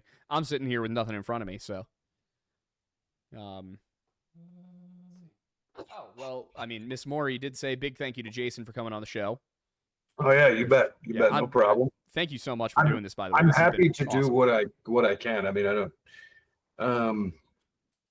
Yeah, I mean, one quick thing would be like, is there? Oh, sure. Well, I kind of came from, in some ways, a similar place to a lot of people in the chats. Mm-hmm. I was just a guy that was curious about a case, and I've learned things on how to look at cases, and I'm more than happy to share some of those techniques with not only them but you guys. Mm-hmm. I know one thing that has come up not only in Brandon's case, but even in the case I'm working now, Jason Landry, is one thing that's often tossed around with cases is some sort of cover up. Sure. Okay, so and that was the title of our video. Yeah, I want to share something with you guys about cover ups. Sure. Statistically speaking, most of the time they fail. Really? Yes, because human beings are social creatures. They can't. Even if you're introverted, you still have people you talk to. Mm-hmm. I mean, look at one of the most famous attempts at a cover up in the world, the Watergate scandal. That failed in 3 weeks. Because the key to a cover up is, remember this golden rule when it comes to a cover up. The more people you have on the cover up, A, the less likely the cover up is to be true, or B, less likely the cover up's going to stay a cover up indefinitely, because people can't help it. They talk. I mean, put yourself in a room full of 5 people and tell them a shocking secret. I guarantee you one of them goes home and after a night of passion with his wife tells them what she did. Or they go to a bar and get drunk and spill the beans. That's what, and that's why a lot of cases end up getting solved, because people can't shut up. Yeah. And so that's one thing to remember about a cover up. If the technical term is, the more inclusion, the less duration. Yeah. I think the reason that I was willing to entertain it on this one was really because, there's so much consolidation of information. You have the sheriff is the husband of the local paper publisher, and it's a tiny town. How much control of the information did they really have? But, from looking through everything and looking at, what you've said as well, it does seem like if there was foul play involved here, it probably was not from the police. In fact, it seems like if there was foul play, Yeah, they probably didn't. Whoever it was probably didn't stick around and might not even be the reason for his death. Obviously, I guess one question. On that phone call, he mentions that that he was chased out of town by people in cars, and that there was the state trooper and all that. Right. You said you think he believes there was a state trooper. Obviously, you can't say a ton more than that, but Well, I can put this idea in your head and you can roll it around. Sure. Look at what you know. Okay. Brandon calls 911 at 12:50. Mm-hmm. He says there's a state trooper here. I'm being chased. 6 minutes later, a truck driver calls in and says you need to send the police because there's a truck on the side of the road down there. Yeah. Think about that for a minute.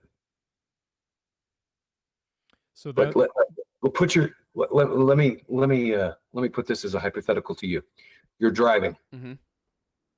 Okay. You see a car stuck on the side of the road. Sure. If there's police there, mm-hmm. why do you go into town and call the police? You don't. Yep. Which I guess would. And again, yeah. Take that how you want. Yeah. Yep. Well, so that was the one. In 11 years, I have never seen anybody think of that, and it boggled my mind a little bit. Mm-hmm. Well, yeah, that was the thing. It seemed very obvious to me that there were no police there when the truck driver passed, because you wouldn't call police if the police were there. Well, but you also have to know this: the truck driver did not call until he got into Braun. Right. That's and true. that's whenever he passed and minutes earlier than his call. So he called at 12:56. And Brandon made his call at 12:54. 12:50. 12:50? Right. Okay, so that was a disparity. He left his house at 11:54. Left the house at 11:54. It's 4 miles to Bront from where he was, which is about the time it would take somebody who just passed him to get to Takes Bront. 3 minutes and some change to get from where the truck was found to where the Stripes gas station is. Got to get. He went inside the gas station and then called the cops, right? Yeah. What happened was he went into the gas station because he was getting fuel for the rig, and he was telling the store clerk, "Hey, almost, there's a truck back there. It's kind of half in the road, mm-hmm. and it's a small town. They all look out for each other." So the clerk actually told him, "You should probably call the sheriff's office and let him know it's out there." And that's exactly what he did. Yeah. So, a few directions that could be taken, but one of them would be that he was being chased by the truck. Yep, and then he thought probably not. You think it's that? No,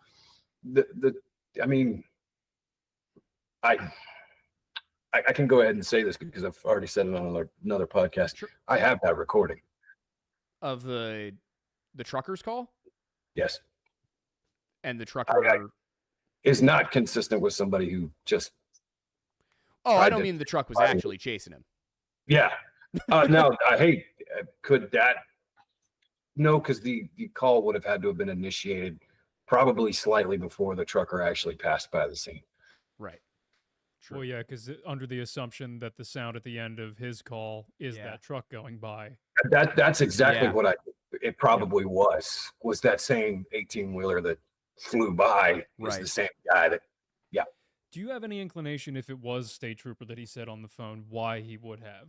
Is it possible that he was asking for one, but at the same time that would then contradict his response when the deputy showed up? I mean, I can't think of a reason why he would bring it up on the call. Again, he whether real or imaginative, he probably believed he saw one at some point. Yeah. Is there a possibility that there was another form of law enforcement out there that he thought was a trooper? Yeah, like DEA. That's all I can really think of.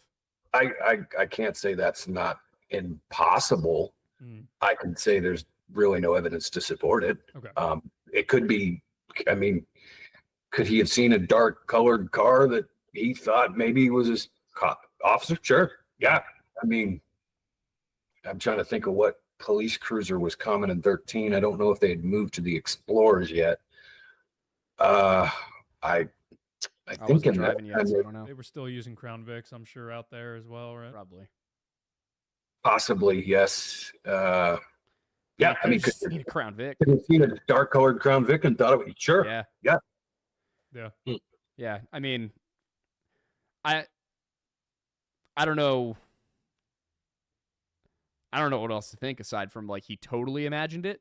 Yeah. Well, the one comment that I was seeing in the chat here that's relevant is a lot of people were asking about lack of sleep leading to hallucinations, possibly. True. Yeah, I hadn't thought about that. That is true. That is true. I mean, lack of sleep can really mess with you. If you go too, I mean, the human brain has to have rest, and if it doesn't get it, it can start doing some weird stuff. Lack of sleep mixed with the non-zero chance he was still under the effects of some kind of substance. Yep. Would make a lot of sense for that. All right, yeah. That makes sense.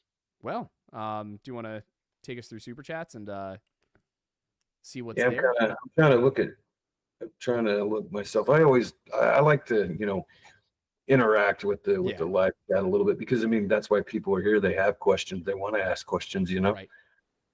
Plus, I mean, without your audience, you wouldn't be here. Exactly. It's actually one of the reasons me and you actually first interacted was I made a video about Brandon and you were in the chat log. Yeah. I always kind of try to, like, if I see a video come out, I try to watch it, and if the person did a good job, I try to hey, good job, we're all here to lift each other up. So now there's been a couple of them I immediately start slamming my head into my desk. I hope ours wasn't one. Yeah. No. I didn't get a chance to watch all of your previous one, but I did get a chance to kind of catch the bits and pieces. So I got about 5 more minutes, and then I'm gonna be ready to go see what my wife and kiddo are doing. All right. Yeah, I mean, they're all very much directed at us. But all right. Well, yeah. I guess we'll start moving over to those. Jason, not gonna, I don't want to have to like very quickly say thank you. So thank you so much for popping on. And Hey, you bet. Plus, I'm always happy to help out Bert. He's a good guy. I like him. He's a good guy. So. But yeah, I mean, is there anything that we can shout you out for? Like,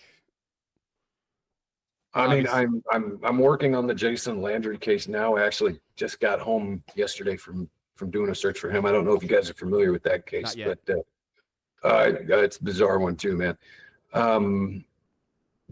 Finding Jason Landry on Facebook is a good, that's a website where you can learn a lot. We're always looking for volunteers to help out with the search efforts. So if anybody is, in the Austin area of Texas in your chat and thinks they would like to perhaps volunteer for the search effort, we're always looking for volunteers. So you can go to that Amazon wish list that we're put out to help, keep the supplies coming, like water and stuff like that for the searches. Yeah, if you could email us a link to that wish list, then we can pop it right into the description of this video too. But I really quickly want to ask, because you brought up Austin, just one really quick thing before we let you go. Any thoughts on the situation with Lady Bird Lake? Well, I think some of them probably are young men getting intoxicated and falling in. I'm not up to speed on all of them. You have to look at every single case and the circumstances around it. Could there be somebody doing that? I'm sure at least one of them is. How many have they had? I don't even know now. I think it was 18 roughly. Depends who you ask. It's anywhere from 14 to like 26. It wouldn't shock me if one of them at least was foul play. Yeah. Right. Yeah. Well, I know when we covered it, how many months ago? I think it was roughly 18 cases at that point. We came to the conclusion that there were maybe 4 that could be connected total, and the connections were tenuous. Yeah. Yeah. There were definitely like one-offs that were foul play that were unconnected. Oh, like the one guy who was a like activist for getting he was like a Lebanese American activist for getting educational materials or something to Palestinians. Yep. And they found him with his wrists and ankles bound with duct tape all over his head, and under a bridge. Yep. And they were like, "Yeah, that was a suicide." Bull screaming. Exactly. I was like, "That's a hit right there. That's what that is. Yeah. Yeah, somebody did something to that guy. I'm sorry, that ain't no suicide, brother. No. Yeah. There was a case like that similar in Brookings, South Dakota, where a German professor was found with a bullet hole in the back of his skull. Obviously, he was deceased. Yeah. Then they found the gun in a dumpster outside that had been wiped clean, and they also ruled that a suicide. I can't figure out how you shoot yourself in the back of the dome, wipe off the prints, go outside, throw it in the dumpster, walk back out into the wherever you are and die. I can think of. You didn't. Yeah. Exactly. The who old breaks two in- gunshots to the back of the head. Yeah. The CIA special. Yeah, Who breaks into a jewelry store and doesn't steal any jewels? Somebody not looking for jewels. exactly. Mhm, Yeah. mhm. I do see one question in the chat. Does the family feel good about how the case is going? There have been some additional frustrations, obviously. I mean, with the DNA taking a while, we all thought we were going to get that DNA back within a year. I'm very and- surprised at how long it's taken. Yeah, I am, and then I'm not because of the degradation of the remains and what it takes to actually Mhm. test them. But I didn't think it would take quite this long. Yeah. Does the family feel good? Yes and no. I know the ranger that is currently in charge of the case. I met the man the night we found the clothing, and I do have a good amount of respect for him. Good. And Ladessa does too, I think. So he unfortunately has retired, and I think the case is now with another ranger. But I think we are getting close to it being wrapped up. Now, how long? I don't know. We do have another one from Hirano Gren asking you specifically, if you can say this, what is the most bizarre case you've ever worked on? Right now, Yeah. Jason Landy. Really? I'm gonna have to look into this now. Yeah. Have you heard of Maura Murray's case? Oh man, yes. Yeah, the name is familiar. I'm not sure why. That one doesn't make any sense. Maura Murray. Jason Landry's is almost the exact same. It's just a male instead of a female. So basically, With some Maura Murray went to college. She told all of her professors, "Hey, I'm going to be gone for a week. There's a family emergency." There was no family Yeah. emergency. Yeah, I was just looking at potentially covering this. It's an interesting case. And then she just pulled over on the side of the road because I believe it's car trouble. Somebody sees her, talks to her for a little bit. Oh, I can call the tow truck for you. And then by the time anybody shows up, she's gone. Just no question, like no idea where she went. Yeah, Jason. With the Landry case, we rarely cover ongoing stuff, but if we feel like we have the ability to be helpful in spreading awareness, we genuinely, are interested in doing that. So if that's the kind of thing where it would be at all helpful for us to work with you to put together a video on what we know so far, Sure. like we can. Yeah. Well, all right. I'll shoot you an email this week, and we can talk about how to make that happen. Cool. Yeah. Jason has also, in private, expressed an interest in the Brandon Swanson case. I've always wanted to come up there and check that out. Maybe one day I'll get around to it. I'm telling you, man. I'm a busy guy. And if you get the chance and if you come up here, obviously I will take you there. Whatever you need. I mean, if we could swing it. Yeah, if we can swing it, we'd come out for that too. Yeah. That'd be perfect. I know exactly how to get there. And that one, that's just, it, like we said before, it has so many similarities to the Yeah. Brandon Lawson case. Now, whenever I Down to first the made my name. Brandon, Yeah. when I made my Brandon Lawson video to begin with, people were like, "You got this wrong. It's Brandon Swanson." And I'm like, "No, I didn't get anything Those are wrong." two different Yeah, people. Yep. All right. Well, Yeah. I hate to cut you guys Oh off. no, but you're good. No way. Yeah, you have been far too kind. Yeah. Yeah. Hey, I appreciate you, man. pleasure. If there's anything else I can help you guys or Bert, hey man, I'm a message away, brother. I got you right here, dude. I appreciate you. All right, yo, you guys have a good night. You too. You too, Likewise, bud. Jason. See you, Jason. All right, so Bert, you are welcome to stick around for the rest of Super Chats, or if you want to get going, you may. But No, man, I'll stick around. Sounds good. I watch this every week, mhm. so to be part of it, I'm not gonna just like leave That's fair. I without. love it. Hell yeah. All right. Well, All right. Well, we'll start off with Rogue 14 that became a new member. Thank you, Rogue. Gone, and this is part of the reason why I was not reading super chats earlier. Yeah, this is why I was like trying to keep the conversation going. Yeah, rather. no, I can't read almost anything that you guys sent with Jason on here. The actual professional man who does this for a living. It's like, yeah, I felt so bad. You cannot read. I can't read Madness, Madness. you no. look like you know what feet taste like. Come on. I do, but why you gotta point it out? Like, I'm sitting here, you keep asking me, and I'm like, dude, you don't want me reading these right now. Yeah, I saw that one, and that's when I stopped asking. Yeah. We need to go through all of our super chat history and just collect everything Gomb has said and just put it on a plaque. You could probably turn it into a poetry book, and it would outsell. What was the book, Milk and Honey, or something like that, or whatever the hell it was. The Rupi Kapoor stuff too. Yeah, like, yeah. Just take Gomb quotes and just put them in elegant like design on a page. Yes. I think that would be wonderful. Royal Arc for £2 says, just want to say love the vids. Thank you. Gaius Rex for $4.99 saying happy belated Edmund Fitzgerald Day. I forgot that my birthday is Edmund Fitzgerald Day. Yeah. We're holding our own. Close enough. Welcome back, Edmund Fitzgerald. It It was what, the late 80s? I think it was earlier than that. Was it really? I think so. Hang on, let's double check.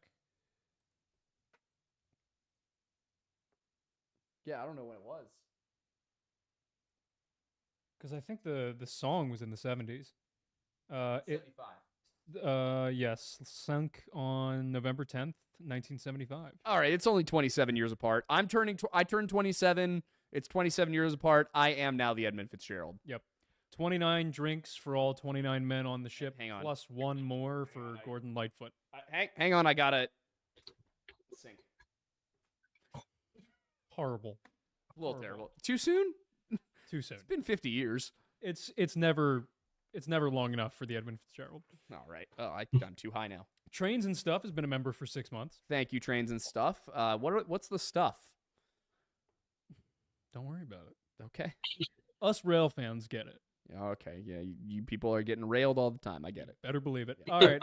Noah, for one gift, is gifting the membership of the Lore Lodge to somebody. Oh. The way you said that was really weird, but yeah, thank you. It's the first time that I've just seen it say one gift Okay. at the top. So yeah, that's what happens when you just speak as you read. Moose Stop Tails. doing that. It keeps leading us to bad places. I know. At We got us in trouble with Mr. Ballin early on. least I pre-read all of this Yeah. stuff with it did? What? Yeah, somebody asked an Afghanistan question, Oh yeah. and I read it, and I was like, I probably shouldn't have read that. Yeah. Nah, that's okay. It happens. He was cool with it, or at least in the moment. I may have gotten reprimanded a little bit over DM.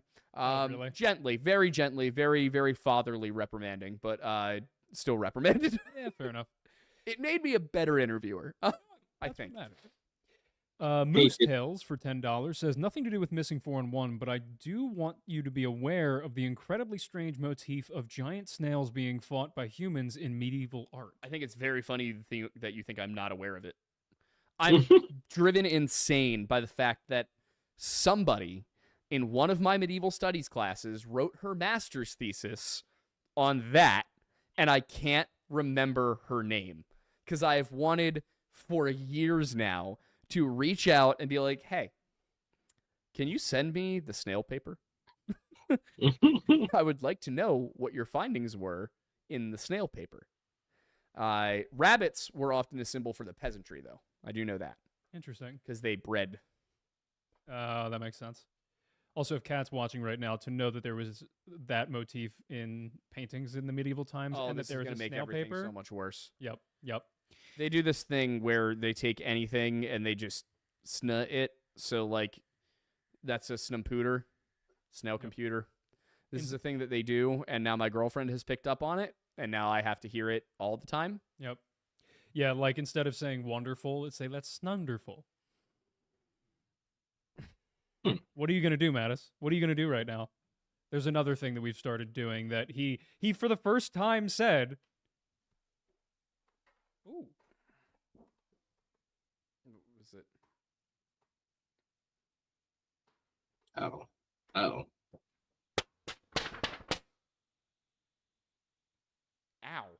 Yeah, I'm surprised you decided to do that. No, it hurt my ears more than anything. It was loud. It was very loud. Ow. Ouchie. And you bent it.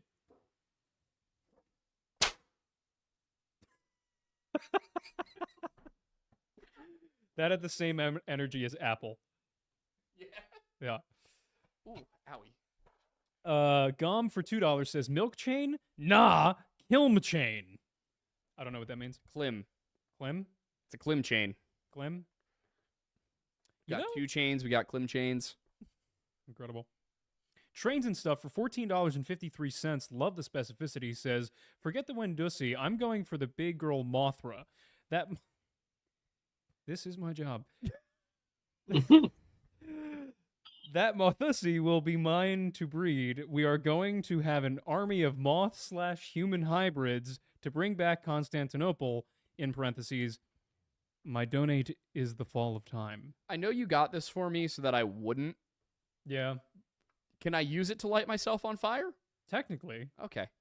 I don't condone it, but it is yours now. Also, I would have gone with Mothrissi. Yeah. I don't know. I didn't write it. Fair. Gotta go down to Point Pleasant and get that Mothmussy. He also asked for $2.23. Would you try Wendusi milk? Brother. What makes you think I haven't? I knew it was coming. Oh, No. I do enjoy milk. I'm not sure I would enjoy milk from a being that is described as the embodiment of death and suffering from suppuration of the flesh. Yeah, that doesn't sound pleasant to me personally. Less than ideal, you know? Yeah, not desirable in any way, shape, or form, as far as I could be convinced. No. Gum for $10 is providing us breaking news tonight on the Lore Lodge at 8:56 p.m. Eastern Standard Time. Oh, God. There is an announcement being made. Gomb, in quotes, says, I would like to announce the Wendusi/Sludge 2028 presidential campaign.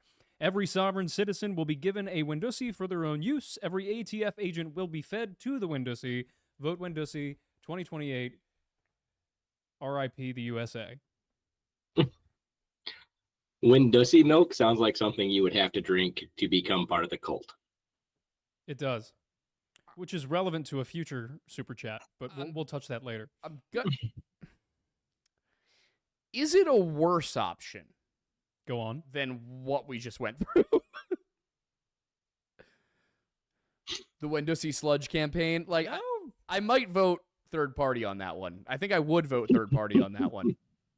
It'd be hard not to be honest Yeah. with I mean, what does that entail? I look forward to seeing the debate between whoever the Democrats put up, J.D. Vance, and the Wendusi itself. I feel like the Wendusi would have to debate Bernie first for some reason. Oh, God. Oh, God. You know, no, just I say we put that and Vance out in the Appalachians, and whoever emerges wins. Oh, wow. You know, they're both on their home turf at that point, so there's no home field advantage. Exactly. I'd be interested. I feel like Guys, there Rex might for be some advantage. What'd you say, Burton? I feel like there'd be some advantage. There might be some advantage. Yeah, just There might be slight. some advantage. Just like Gaius Rex for $4.99 says, this is more of a Thornberry question since he's a boat guy, but I'm interested in Mattis's answer too. What's your favorite sea shanty? Do you have one? We know what mine is. Well, I mean, I could make the assumption, but It's my son John. Yeah. Obviously. Okay. He was tall and slim.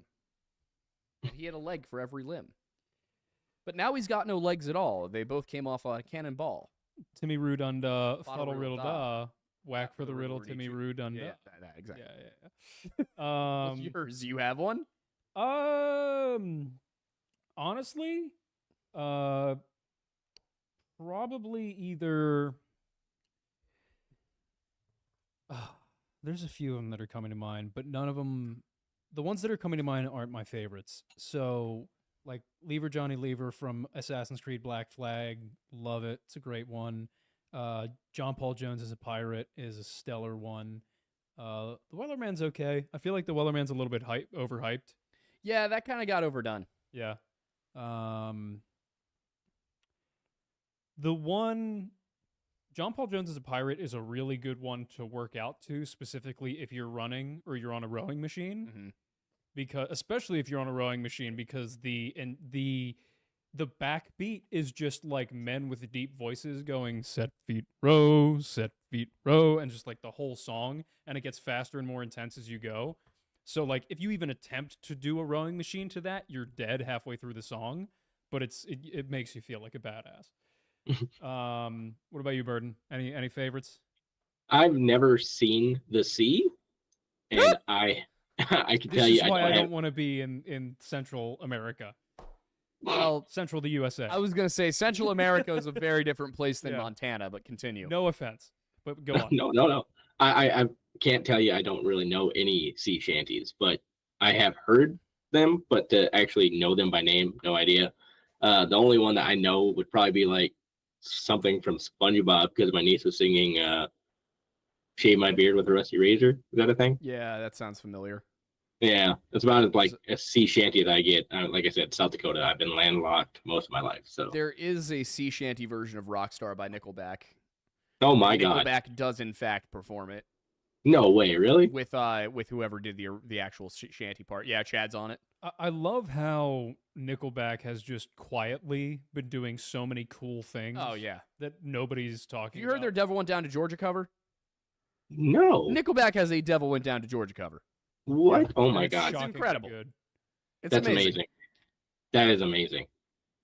It's as you can imagine, instead of a fiddle battle, it's a guitar battle. Yep. That's pretty. Yeah, awesome. You'll have to listen to it after this show because oh my God, is it fun? Yeah. All right, next. White Trash Panda for $2 says just popping in to yell milk. It's kind of like Red Robin. Yum. Yeah, you just yell milk and I will appear. That reminds me of a joke my son tells me all the time. He's 5 years old, and his favorite joke is "knock knock, who's there?" Interrupting cow, and then he yells "moo." Oh, I remember the interrupting cow. Yep. I remember that one from when we were kids. Yep. Did you not have that when you were a kid? I never heard that one like until I got older, and then he was telling me, and I was like, "Yeah, that's pretty good." Yeah, no, we had knock knock, who's there? Interrupting cow, interrupting moo. Yeah. When I was a kid, so I'm actually part Native American. I grew up on a reservation, and we just had terribly dirty jokes as children. And it's like thinking back now, why did I know so many dirty jokes whenever I was like third grade? It's what terrible. What tribe are you? Rosebud Sioux tribe. Oh, okay. Yep. Nice. Yep. Cam Boone has been a member for 18 months. And is saying, proud of the improvements I've seen in the last 18 months. To all my folk here in Appalachia, keep on going. We're a special breed and will survive. Hell yeah, brother. You do that. Yeah, if you guys haven't noticed, the lighting is slightly different today as well. It is? It is. It's a little bit more contrast. Oh, yeah. A little more. The thingies on. Yeah. Ah, look at you. Yeah, look at me. Well, it's the little things, the subtle things. Speaking of Appalachia, though, I think it's called Appalachian Rebuild Project, but it is. Yeah, Wendigoon and some of his buddies have put together a little charity for not just Helene, but also future needs. So I strongly recommend that everybody watching, if you are interested in contributing to that, go check out Appalachian Rebuild Project. I'd be willing to say that, you know, the thing that I kept saying in the immediate aftermath of Helene, which was, I know that there are going to be differences of opinion in who deserves donations. I would be very, very confident in saying this is solid.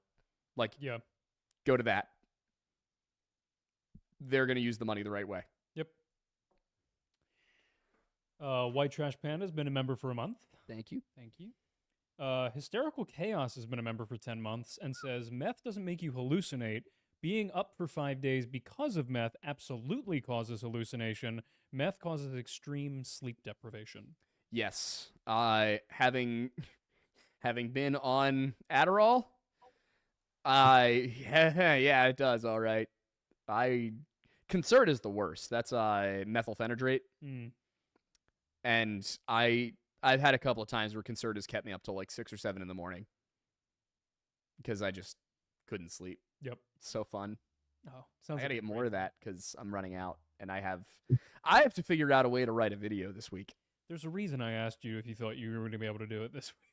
Yeah, it didn't occur to me until this afternoon after I finished writing this Friday's last segment. I have to figure out how to write a video this week. For those who don't know, Stakuyi and Roman Helmet Guy are coming up, and we're going to be filming the first 3 episodes of our new history show with them, and then also a Liquored Lore episode, probably with Steven, which I have to tell you guys is something that if you are not subscribed to the Patreon yet, we've been so very inconsistent. We're going to do our best to get better in 2025. But you're going to want to be subscribed for the one with Steven. Yeah. Because we just kind of casually got together in Kentucky over the weekend, a couple weeks, I guess not this past weekend, the one before that, and had an entire drunken argument about breastplates. Oh, sir, need I remind you? What? That was before the drinks came out. Oh, that was before the drinking? Yeah. Oh, so we just had an argument about the titty armor. Yeah. We agreed with each other at the end. Turned out that Steven was just trying to piss me off. Yep.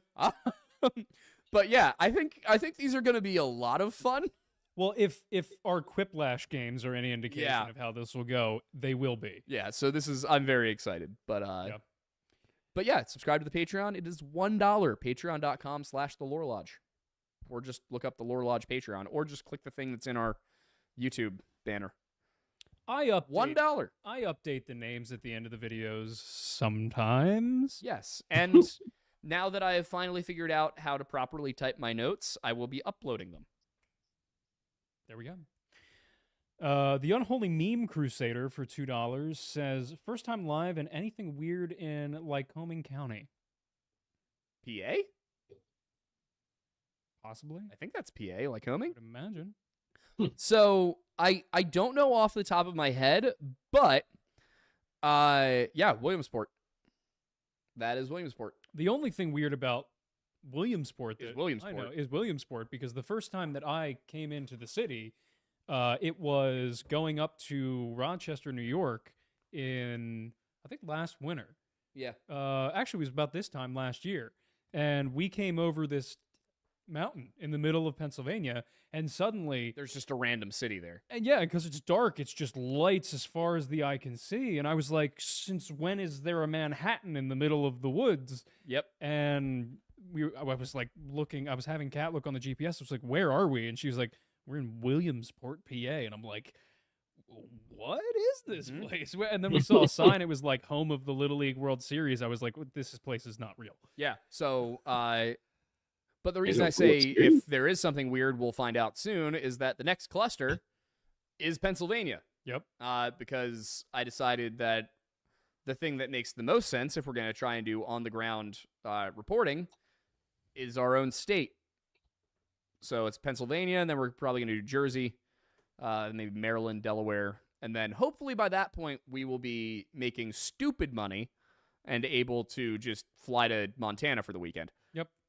Right now, we can't do that. Yeah, we can't afford to do that. We just want to get to the point where we can make better content. Yeah, we actually want to be on the ground doing like live on the scene interviews and like full documentaries. We just can't do that with our current income. And I am bad about starting Kickstarters. It's okay. It happens. So, like I said, Patreon. Even if you don't care about anything else we put on Patreon, the Patreon is a way to, help us raise money for things. Because what we want to do is get to the point where the Patreon is funding the studio rent, and then from there get to the point where the Patreon is funding other things. I don't like what you just did there. I'm concerned. You should be. Yeah, it checks out. Moose Tails for $5 says, I understand the hesitancy, but it's really funny watching him pause and mull it over. Reminds me of that Pinocchio bit in Shrek the Third. Oh, that's a good point. Do you remember that? they're interrogating Pinocchio, and he's trying to figure out how to say things that aren't lies. Oh yeah. Dude, the Shrek movies were so good. They were peak. I also love that was like the naughty, that was for the naughty developers, the naughty animators. Like if you didn't do your job right on Prince of Egypt, they sent you to work on Shrek. Really? Yeah. What? That's Yep. amazing. What do you mean, like naughty? Prince of Egypt and Shrek were in development at the same time. Prince of Egypt was the flagship like movie that DreamWorks was working on. Yeah. Shrek was for the people who weren't pulling their weight on Prince of Egypt. Hmm. Basically, if you got in trouble working at DreamWorks, they sent you to work on Shrek. You know, this checks out. This It makes checks out based on how the film turned out because only a bunch of people filled with spite could make that movie. 100%. It literally, film. the mentality of that film really can be summed up in some of you may die, but that is a price I'm willing to make. It was a risk I'm willing to take. Know your quotes, dude. Get better. You're fired. Mr. Dilo for $10 says, "Hey, I've listened to y'all since the TikTok days and listened to both podcasts at least 3 times each and wanted to say how much I love y'all guys. Oh, thank Y'all you. have changed my life for the better. Love y'all." Oh, thank you. Thank you Means very so much. It is still shocking to us that anybody ever gives us that amount of, Yeah, that's very kind. praise. That's not praise. It's very kind. What is it? I don't know. I think praise is the word. Yeah, I don't know. Review. It feels bombastic weird. to say it. Yeah, so, it does. yeah. but All we can say is thank you. Thank you. The fact that us knuckleheads entertain you enough for that is a win in our book. Exactly. Blue Team Studio for $10 says, "Question for the Lodge. Does Wendigo know about the cult you're starting? Also, what's your thoughts on if the moon is secretly cheese?" I don't know. I don't know if I mentioned it to Isaiah. It's not a cult. It's just a ranch. No. No, you have to call it a cult, and you know why. I don't understand the psychology behind this. I'm saying it's not a cult because it's not a cult. No, you have to say it is a cult because the moment you start denying it's a cult is when it actually becomes a cult. It's just a ranch. It's a cult. Do they call it cult dressing? Depends on where you buy it. Oh my god. All right. Fine. The ranch cult. There we go. We both know that A, it's funnier if you call it a cult, and B, if you start trying to say to people, I want to make a ranch with a bunch of people that follow me, and it's totally not a cult, everybody's going to look at you and be like, you're running a cult. Okay, fine. Fine. But if you call it a No, cult... I don't think he knows about it. Okay. What was the other part of it? The other part was, what are your thoughts on if the moon is made of cheese? Well, I think that there's... But Buzz Aldrin would know. All I can say is if it's made of cheese, why didn't they eat any? Yeah, if it's made of cheese, why am I still here? Why haven't I gotten to taste it? I like cheese. Could you imagine how much that would cost to taste moon cheese? You know, Like- hearing you say moon cheese. I'm not sure I want it anymore. Yeah. Suddenly, I don't know how I feel about it. Maybe I don't want to eat it. Secondary question. The existence of a moon made of cheese implies that the moon originated as milk. Well, it is the Milky Way. Where are the cosmic teats, Aiden? Well, we live in the Milky Way, so they must be somewhere. I don't like the implication that the Milky Way is the result of universal udders. Well, it makes sense considering if the moon's made of cheese, the reason it's cheese is because it got churned up and solidified into the moon. Was the Big Bang just God milking a cow? Is that what you're going with here? Might be. Okay. You have to be able to lactate, so technically the Big Bang would come before all of that. And then Who's to say we aren't the milk? this is all about somebody super chat of moon cheese. Yep. We shouldn't be allowed to have this be our job. I just want that to be put on record. It did occur to me that we should definitely work with PJ to make a cover, like a parody version of "We Got the Moves" by Electric Callboy. That's "We Got the Milk." Yeah. Yeah, we got to do that. We got to make that one happen. Also, we should do one that's a parody of whatever the song is. That we got the beat, we got the beat, we got the beat. Oh yeah. Yeah, we got the milk. Oh god. Yeah, All right. that's where I'm going to. Blue Team I like Studio it. for $10 is the one we just asked. Totally Not JMO for $2.10. Love the specificity. Saying the Milky Wilky Aiden Web Berserk analysis vid.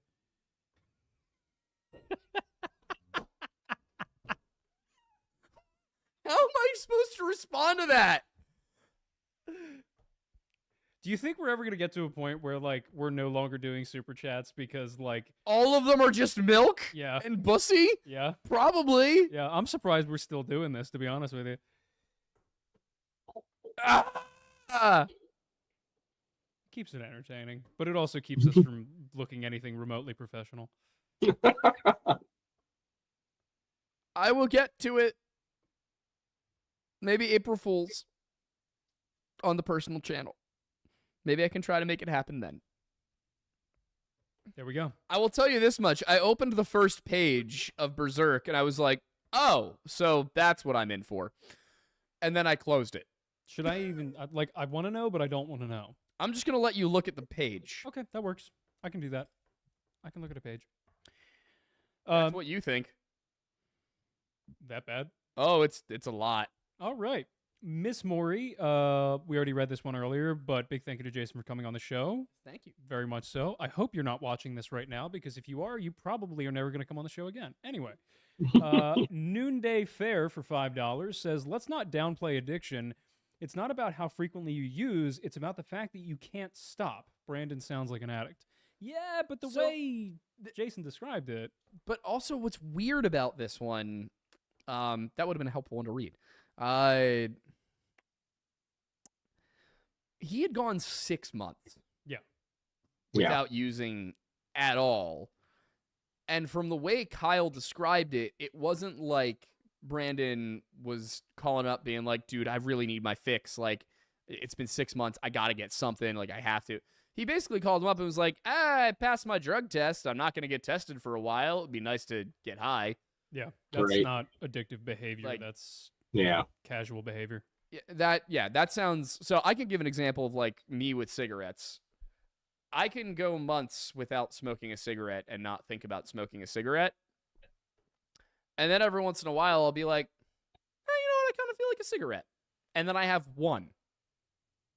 And that's it. Because I treat them like cigars. Yeah. So it's not like it's an addictive substance. It's a substance I could be addicted to if I kept doing it, but I can smoke a cigarette like once in a while. And if I ever were to start getting like feeling those cravings, fume. There's a reason we like the product, Yeah. guys and gals. We advertise products we like. Yes. Yeah. What I can't do that with is Ativan. Yeah. You wrote a whole song about it. Yeah, no, I can never have a benzodiazepine again. Damn. Might be able to do like Valium before a medical procedure, but probably cannot ever take. Definitely not Ativan or clonazepam. Would not be a good time. Yeah. Not a fun experience. No, not at all. Ghost Train Conductor 1989 for $199. Love the name.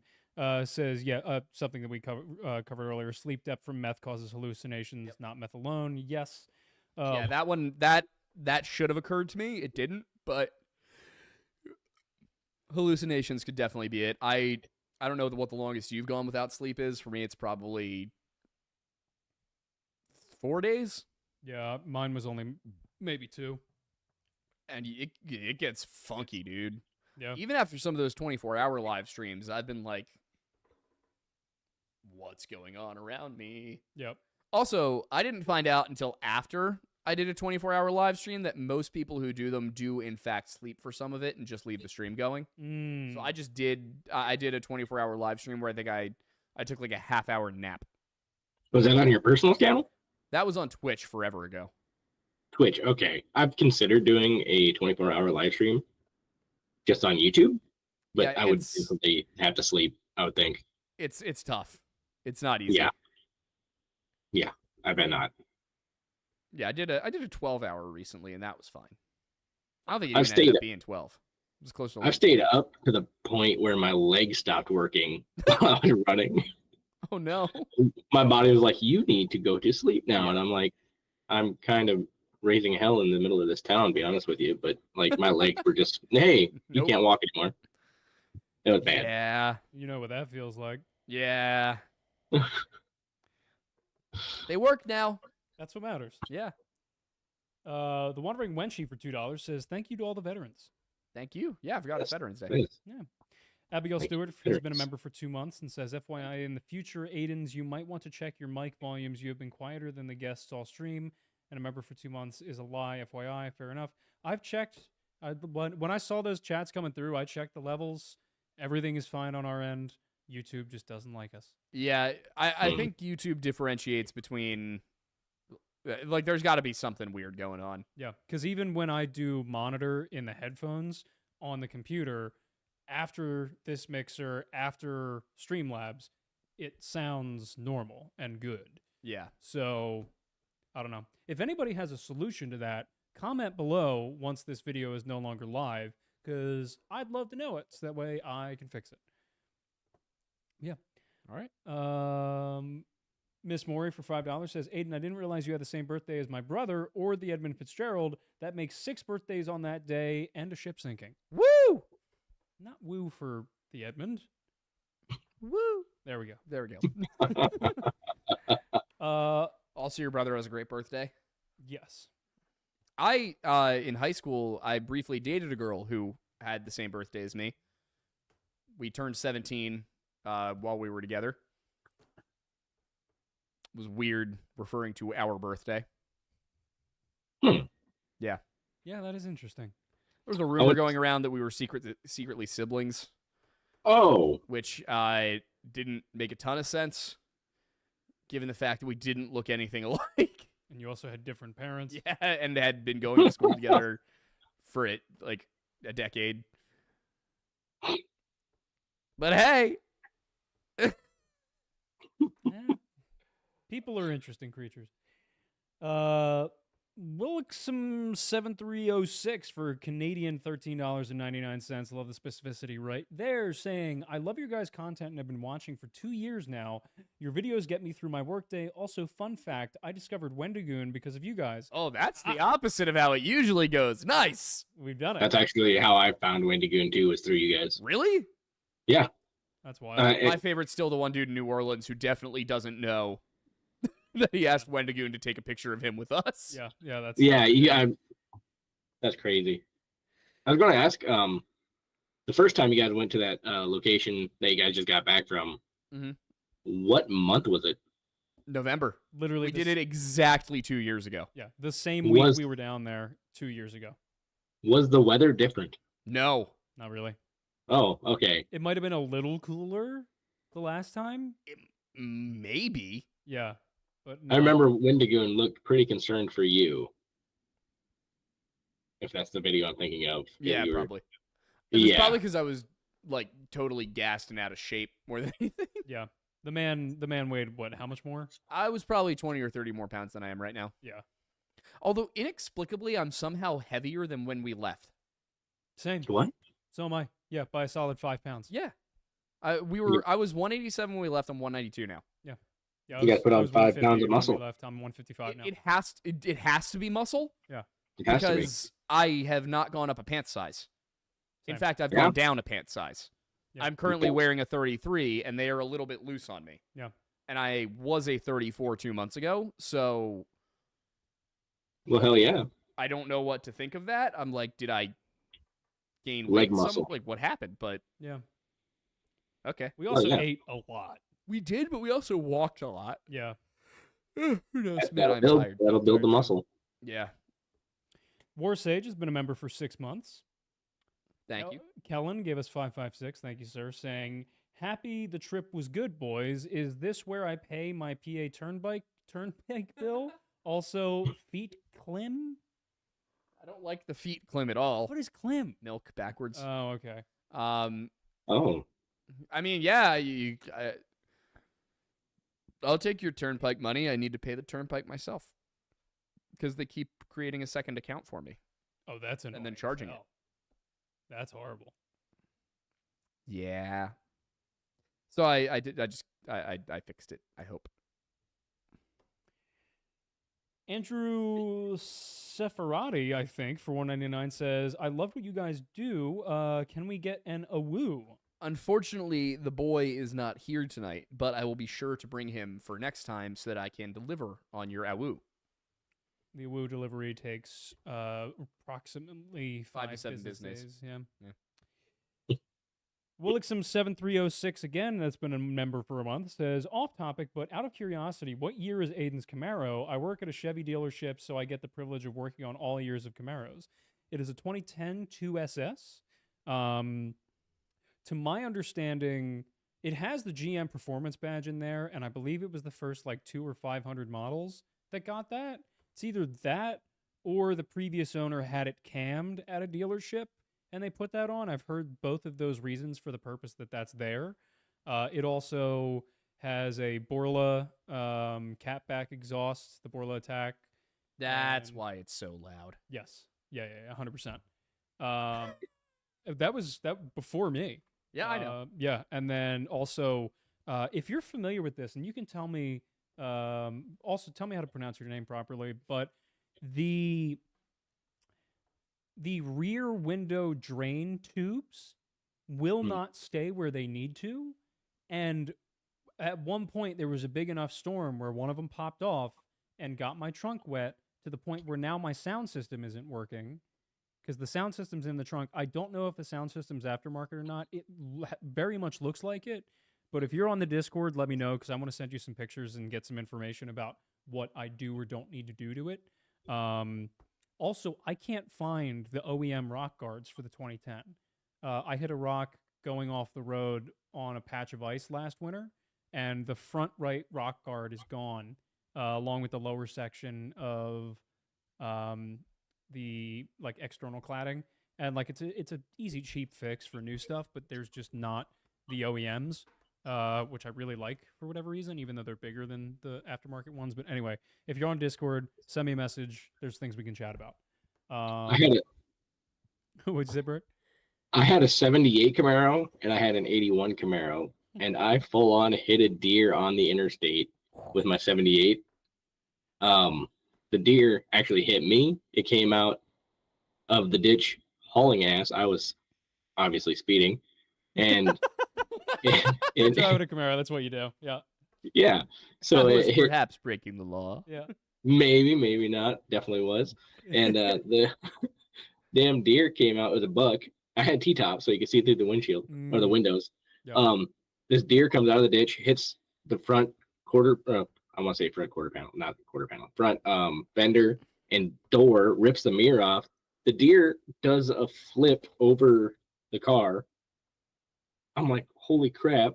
I just destroyed my Camaro, and I was like 10 miles from my house. So I was like, you know what? My car's still running. I'm just going to drive to the house, see how bad the damage is, and I just ripped the mirror off. Like there was no dent, there was no scratch, there was nothing. Just ripped the mirror off, and my father owned a junkyard, so I got another mirror the next day. Nice. Yeah, what happened to me last year is it was in January, and I was taking it around. It was like way back roads to my buddy's house because we were getting ready to go up to Vermont, and it had snowed not long ago, but all the streets were totally clear, and so I was driving cautiously, but I go around one blind turn, and that blind turn has about 30 yards worth of black ice mid-turn. So as soon as I hit it, I go off the road into a ditch, and there's a massive rock in the ditch.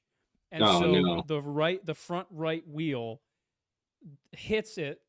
The car goes up 2 feet in the air on the left side, comes back down on the rock. But because I was going fast enough, I had enough momentum to keep going and get out of like off the rock, out of the ditch and back onto the road.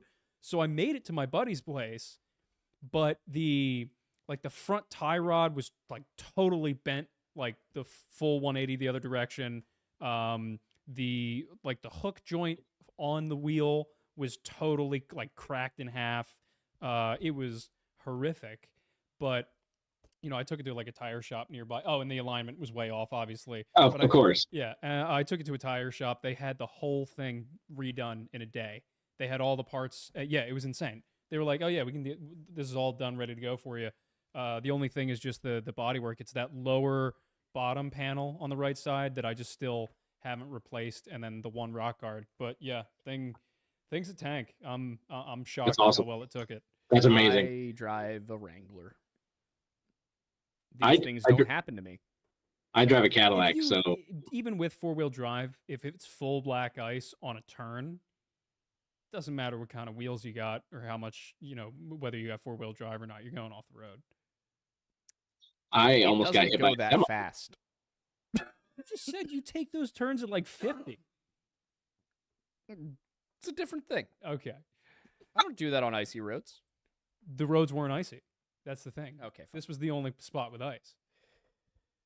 Yeah. I'm so tired. I know, so am I. I don't know how we're going to do this Sorry, video guys. after this. We're not. Like, it's just not going to happen. We're going to have to film it tomorrow. Yep. I'm going to want to end my life. Yeah, it's... I'll just have Steven do it. As soon as you turn 27, this is all you start talking about. Kellen for 223 said Brandon Herrera for ATF director signed Hell the yes. petition. I think we all are in agreement. Oh with my that. God, yes. Yeah. You guys Uh, seen the Brandon Herrera thing where they gave him the Purple Heart? They gave him a Purple Heart? The guy from the podcast did. Oh, I believe it. Oh, yeah, that makes sense. And they were asking people, if you have a Purple Heart and you want to give it to Brandon Herrera, do it. So I jumped online and I found somebody selling one. And I thought, man, if I could buy that, just like send it to you guys to give to him, that would be crazy. That'd be hilarious. That'd be hilarious. Gom for $20 says, "Sexy calendar when, I beg of thee, give us the calendar. The Wendosi cries for the putting off of the calendar. Wendosi sludge 2028. All IRS agents will be fed to the Wendosi. It must happen calendar when." Do I look sexy enough for a calendar right now? The resounding answer is going to be yes. Yeah, unfortunately, I should have expected that. I mean, I feel like I still got a little chunk to lose, right here. I'm right there with you. Hang on, can I? Yeah, there it is. No, 2025. Do we shoot it in 2025? I think Oregon Trail themed sexy calendar. I think we have to. Yeah. All right. Well, we will do it while we're on the Donner Party Trail, Oh, and we will Photoshop in Louis Keysburg in the background, and he'll be getting closer and closer. Yes. Or we'll just have that be like Isaiah or Steven. Yes. Yes. Kellen for 556 says, Audhumla? Yeah. Audhumla is the primordial cow in Norse mythology, known for her role in the creation myth. Look at that. We are milk. We are milk. We are milk. there it is. Milk. Milk. Red. Milk. Red. Vampire from Pluto for $2 says, off topic, but how are the Amish and PA doing? Well, considering They seem pretty happy about the outcome of the election. I'll say that yeah, much. considering what they were hoping for, they must be pretty chuffed to bits. So, if you want to succeed politically in Pennsylvania and Ohio, don't raid Amish farms. That is what was learned. They will vote for your opponent. You want to give context of the rating? There was an Amish family who had a dairy farm that has been selling raw milk the way the Amish do because They're Amish. they're Amish. But they've been selling raw milk forever, mostly within the Amish community, but some to outside. The Amish have a number of exceptions to normal state laws in Pennsylvania and I believe in Ohio as well. They're basically grandfathered into certain things. They have religious exceptions to a number of things.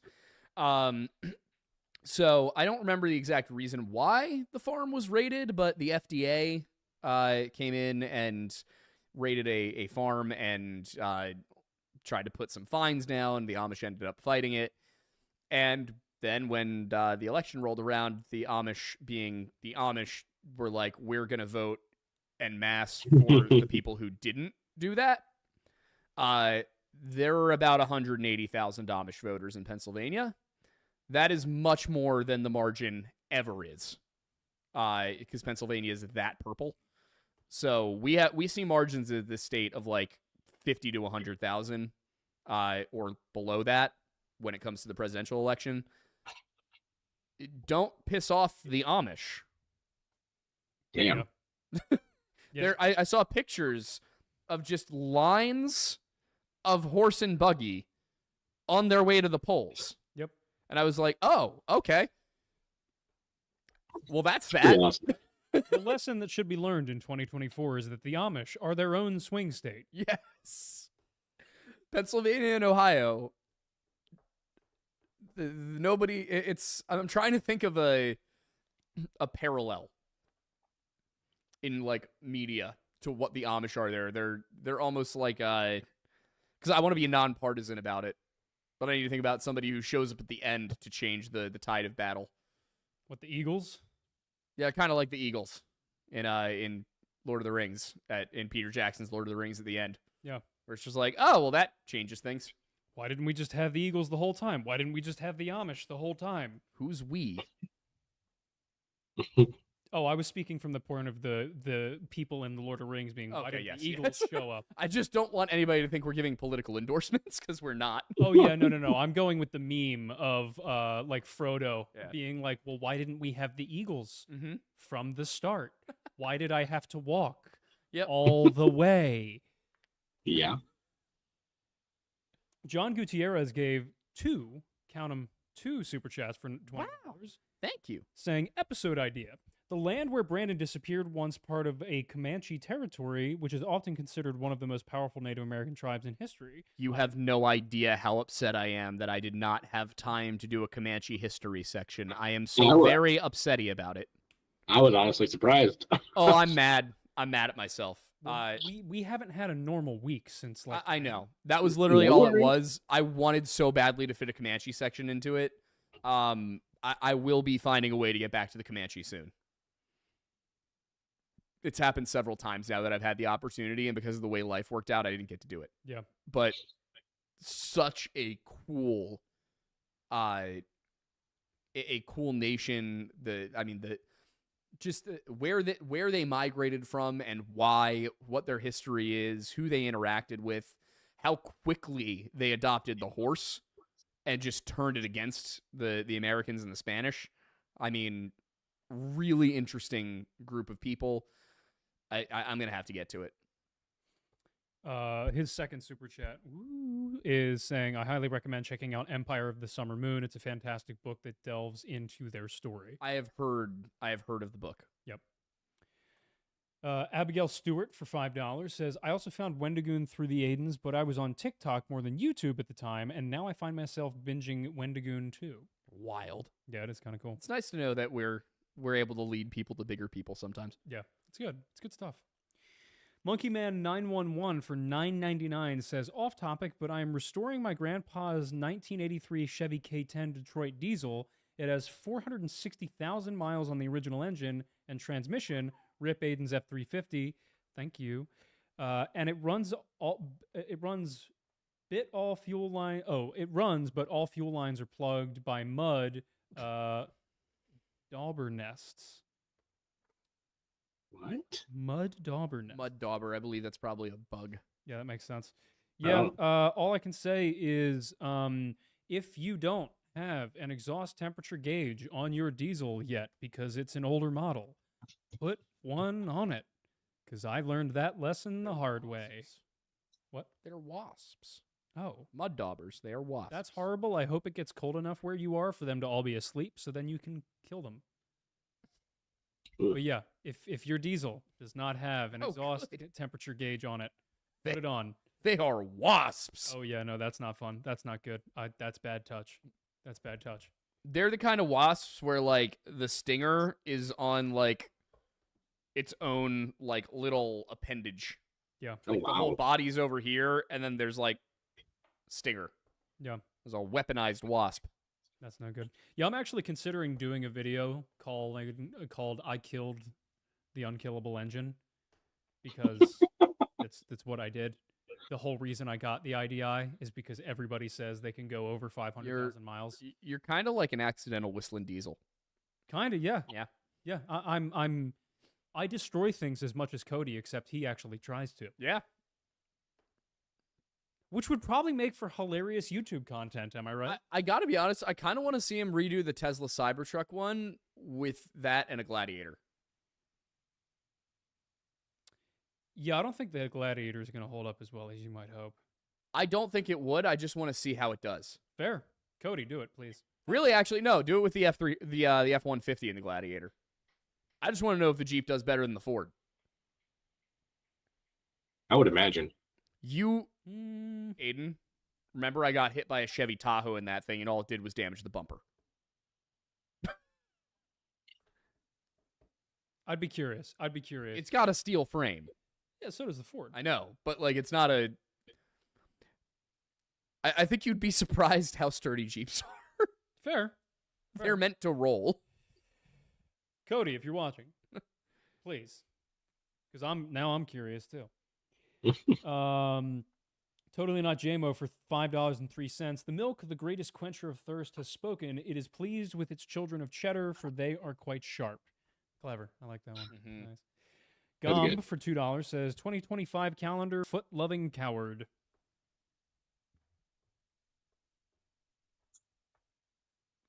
What? Gum for $2 says 2025 calendar, foot loving coward. I don't know how I feel about that, but okay. I wouldn't feel good. I don't feel good. The Hillbilly Historian for $4.99, as the last super chat that we have, says if you do something on the Comanche, use Comanche Empire, not Empire of the Summer Moon. Oh, geez. Just the book recommendation to use Comanche Empire instead of Gotcha. Empire. of the Summer Moon. I'm going to be honest with you, I will probably be on JSTOR. Yeah, that makes the most sense. I'm probably going to be reading scholarly articles, but I do like to read books for overview purposes. Yeah. But when I do the Native American stuff, if I don't have time, then I'm usually looking at like whatever I can find on academic sites like blogs. But if I do have time, I go into the journal articles. Yeah, so this is my hesitation there. The two chats that came in about the Jeep thing was corporate security, Noska J177 saying the Gladiator would probably fall apart pretty quick. That's what they do. Immediately followed by disgruntled Taco saying older Jeeps, not the newer models, in terms of the stability. So yeah, I will say mine's a 2014 one I currently have. So yeah, I don't know how the new ones are doing. I'd be curious. I would just be curious to see. I would be curious. And then Gom is the final one saying, "Give us the calendar before Christmas, foot coward." I can't give you the calendar before Christmas. We'd have to. There's so many things we'd have to do. There's so much. I'd have to shave and wax. It'd be a whole thing. There's a lot of hair. Very hairy. There's a lot of hair under these. Not on me actually. Yeah, you're not a It's very all hairy up man. here. But I got chest hair. It's Some up people there. like that. That's true. You're right. You're 100% Saying. right. Also, just want to make sure, Bert, you can't see us, can you? Uh-uh. Yeah, our camera cut like ages ago because the latency's been bad. Yeah. So Weird. I kind of have the thing going at Ah, the there same we go. time. It's all nice, good. nice, good. But is that everything? That is all of the super chats we have received all night. Thank God I am so tired, and Amanda is texting me about how I said this probably wouldn't take more than 2 hours. But Bert, where can Yes. people find you?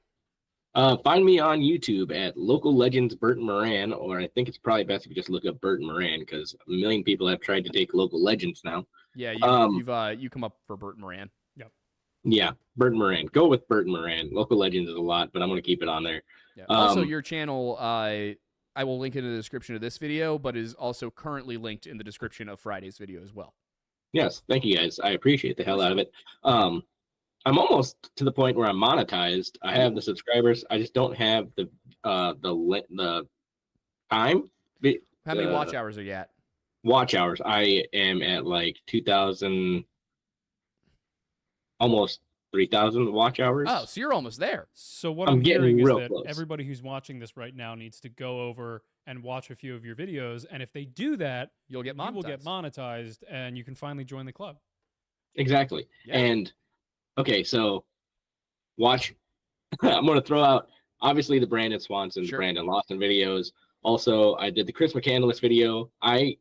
If you go and watch That's a good that video and you see, did you watch it? Part of it. I haven't gotten through all the thing yet. Perfect. The parts where the text comes up with excerpts out of his journal, Mhm. that was I took a picture of his pages. I went through his actual journal. Yeah. Journals. He had many of them, but yeah. So like I went deep into this video, and I met his boss, and his boss wanted me to send him the link, but I haven't sent him the link because I want that video to have more views, because he deserves it, because he's crazy and full of information, and I felt bad taking up his time. So Yeah. Well, I'll put a direct link to that one up. with that, I'll put a I wanna direct link to that say- one up. the Earth is not flat. We'll throw that out there. Loved you guys on the Unsubscribed podcast. That was an Thank you. awesome episode. I'm a fan of those guys now because of you guys as well. Because Aw. everybody's like, "You're going to be on that show." I'm like, "The hell is that?" It was good And- stuff. They were fun. They're Yeah. fun guys. It is. It's really cool. But yeah, find me on YouTube. Yeah. That's where I'm trying to do things. I got TikTok, but it's a Bird and Moran on there. Yeah. Pretty much just shorts. All right. Nice. Well, yeah, definitely. appreciate The Chris McCandless one is definitely worth checking out. So I Yes. would start there. Your Brandon Lawson coverage was great too. So I think people are gonna like what they get. Yeah. if they I give you a look. appreciate that. I I also- try to put a lot of work into it. Yeah. Another thing that I do want to say is probably eight months back at this point or so, Bert actually bought a cameo from me, asking just for me to look at one of his videos and give him some pointers. And you fully took what I said and ran with it, and I mean that is exactly what people wanted to see from us early on. Was people gave us advice and we took it and we got better. You took advice, you got better. So I think you are cut out for this. Just I keep at appreciate it. that. And I think you're doing a great job, and I'm glad that we're able to have you on stuff like this, and that we were able to get you into the video on Friday, because I really do think you deserve it. Yeah, I look forward to having you on more because this was awesome. Yeah. Absolutely. And if you guys are ever doing a case where you need somebody to go and check out the area that's somewhat relatively close to me, I'm down. Sure. I'm actually considering going to the spot where the guy possibly slit his own throat in the hammock. Oh, okay. Oh, that'd be wild. Yeah, if you do, let us know. I'm considering it's like 8-9 hours from here, but Yeah. When you're in South Dakota, I I'm sure do. that's not much of a drive. Yeah. It's probably Yeah, just what you're exactly. used to between cities. Yeah, right. somewhat like that, yeah. Hey, it's 5 hours to Pittsburgh. Oh, sorry. One last thing. Sure. The reason I was not in National Treasure 2, they were advertising on the radio. I lived in Rapid City at the time, where Mount Rushmore is, and they said, if you want to be a background extra in a movie, National Treasure 2 is filming down in Mount Rushmore on this day. Be there for a chance to be in the movie. And I was like, I'm gonna be there. And then something happened. Mhm. I don't know if I freaking zoned out, but the radio comes on. It's like they have finished filming National Treasure 2 in the Mount Rushmore area, and I'm like, I missed it. I missed it. I can't believe I missed it. Hey, if it makes you feel any better, when they were filming the first one, they wanted to pay the Masonic Temple in Philadelphia $50,000 a day to shoot there, and they said no because they didn't get it. It's like one of the greatest movies. One of the best franchise. movies ever made, and they just It's didn't get it. So Yep. so full of like people who tell me they don't like history. I'm like, it's stories. It's stories. It's amazing. Stop it. You don't dislike history. You dislike your history teacher. Yeah. That's Yeah, the way I I always got put it. it. There is very little difference between Game of Thrones and actual history.